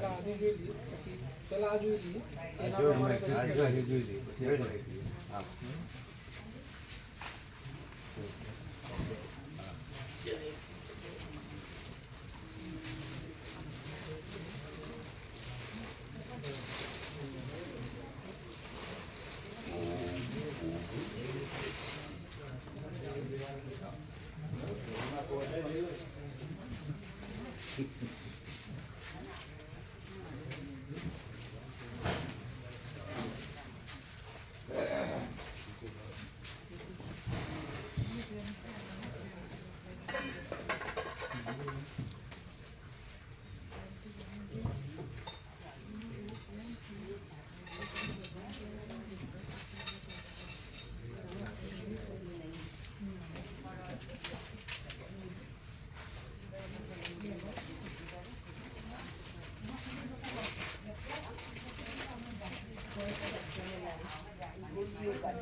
એટલે કોણ એ પરમપદ રહેલા છે?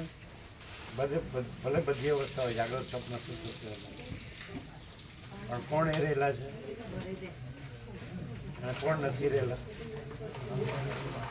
વાસના છે એ નથી રહેતી. વાસના રહે જ છે એ જ છે. ક્લિયર છે ને એકદમ? ऐसा ही है ना?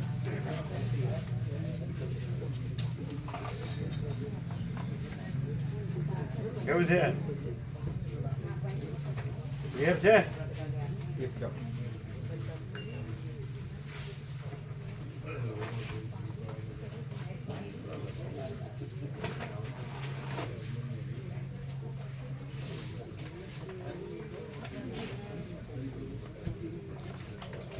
કેમ છે તબિયત એમ સારું થઈ ગયું દૂધનો ઘઉં બે નહીં લેતા દૂધનો ઘઉં બે વસ્તુ નહીં એમ બીજું શું લેવાનું રોટલા બધા રોટલો છે ને યાર જુવાર મકાઈ શાકભાજી શાકભાજી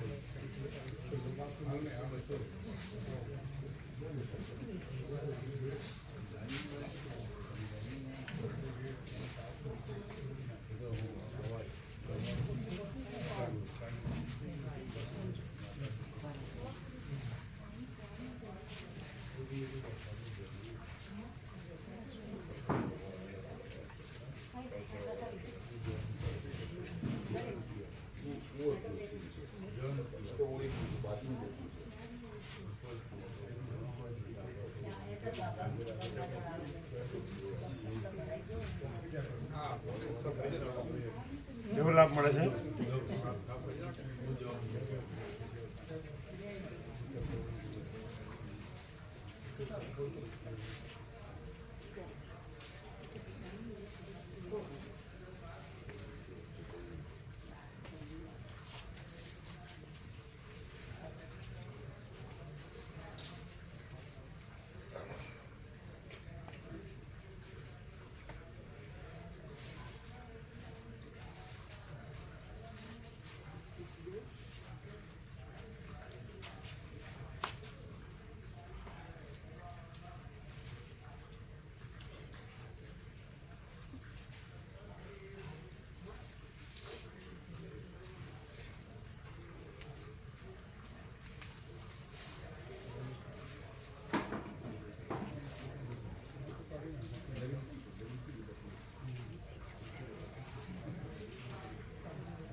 प्रहलाद प्रभु और प्रज्ञेश प्रभु को लाने का वो 250 करने के लिए TDS वहाँ गए पहले बाद में वहाँ दोनों को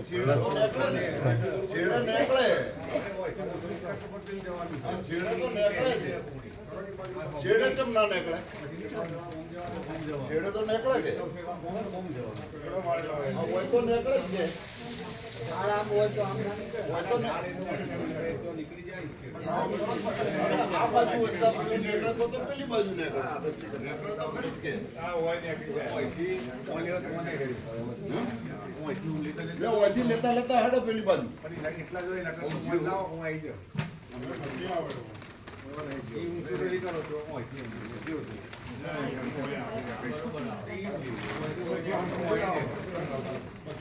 અંદર હાઈરો પાછા એટલે પાછું ના આવે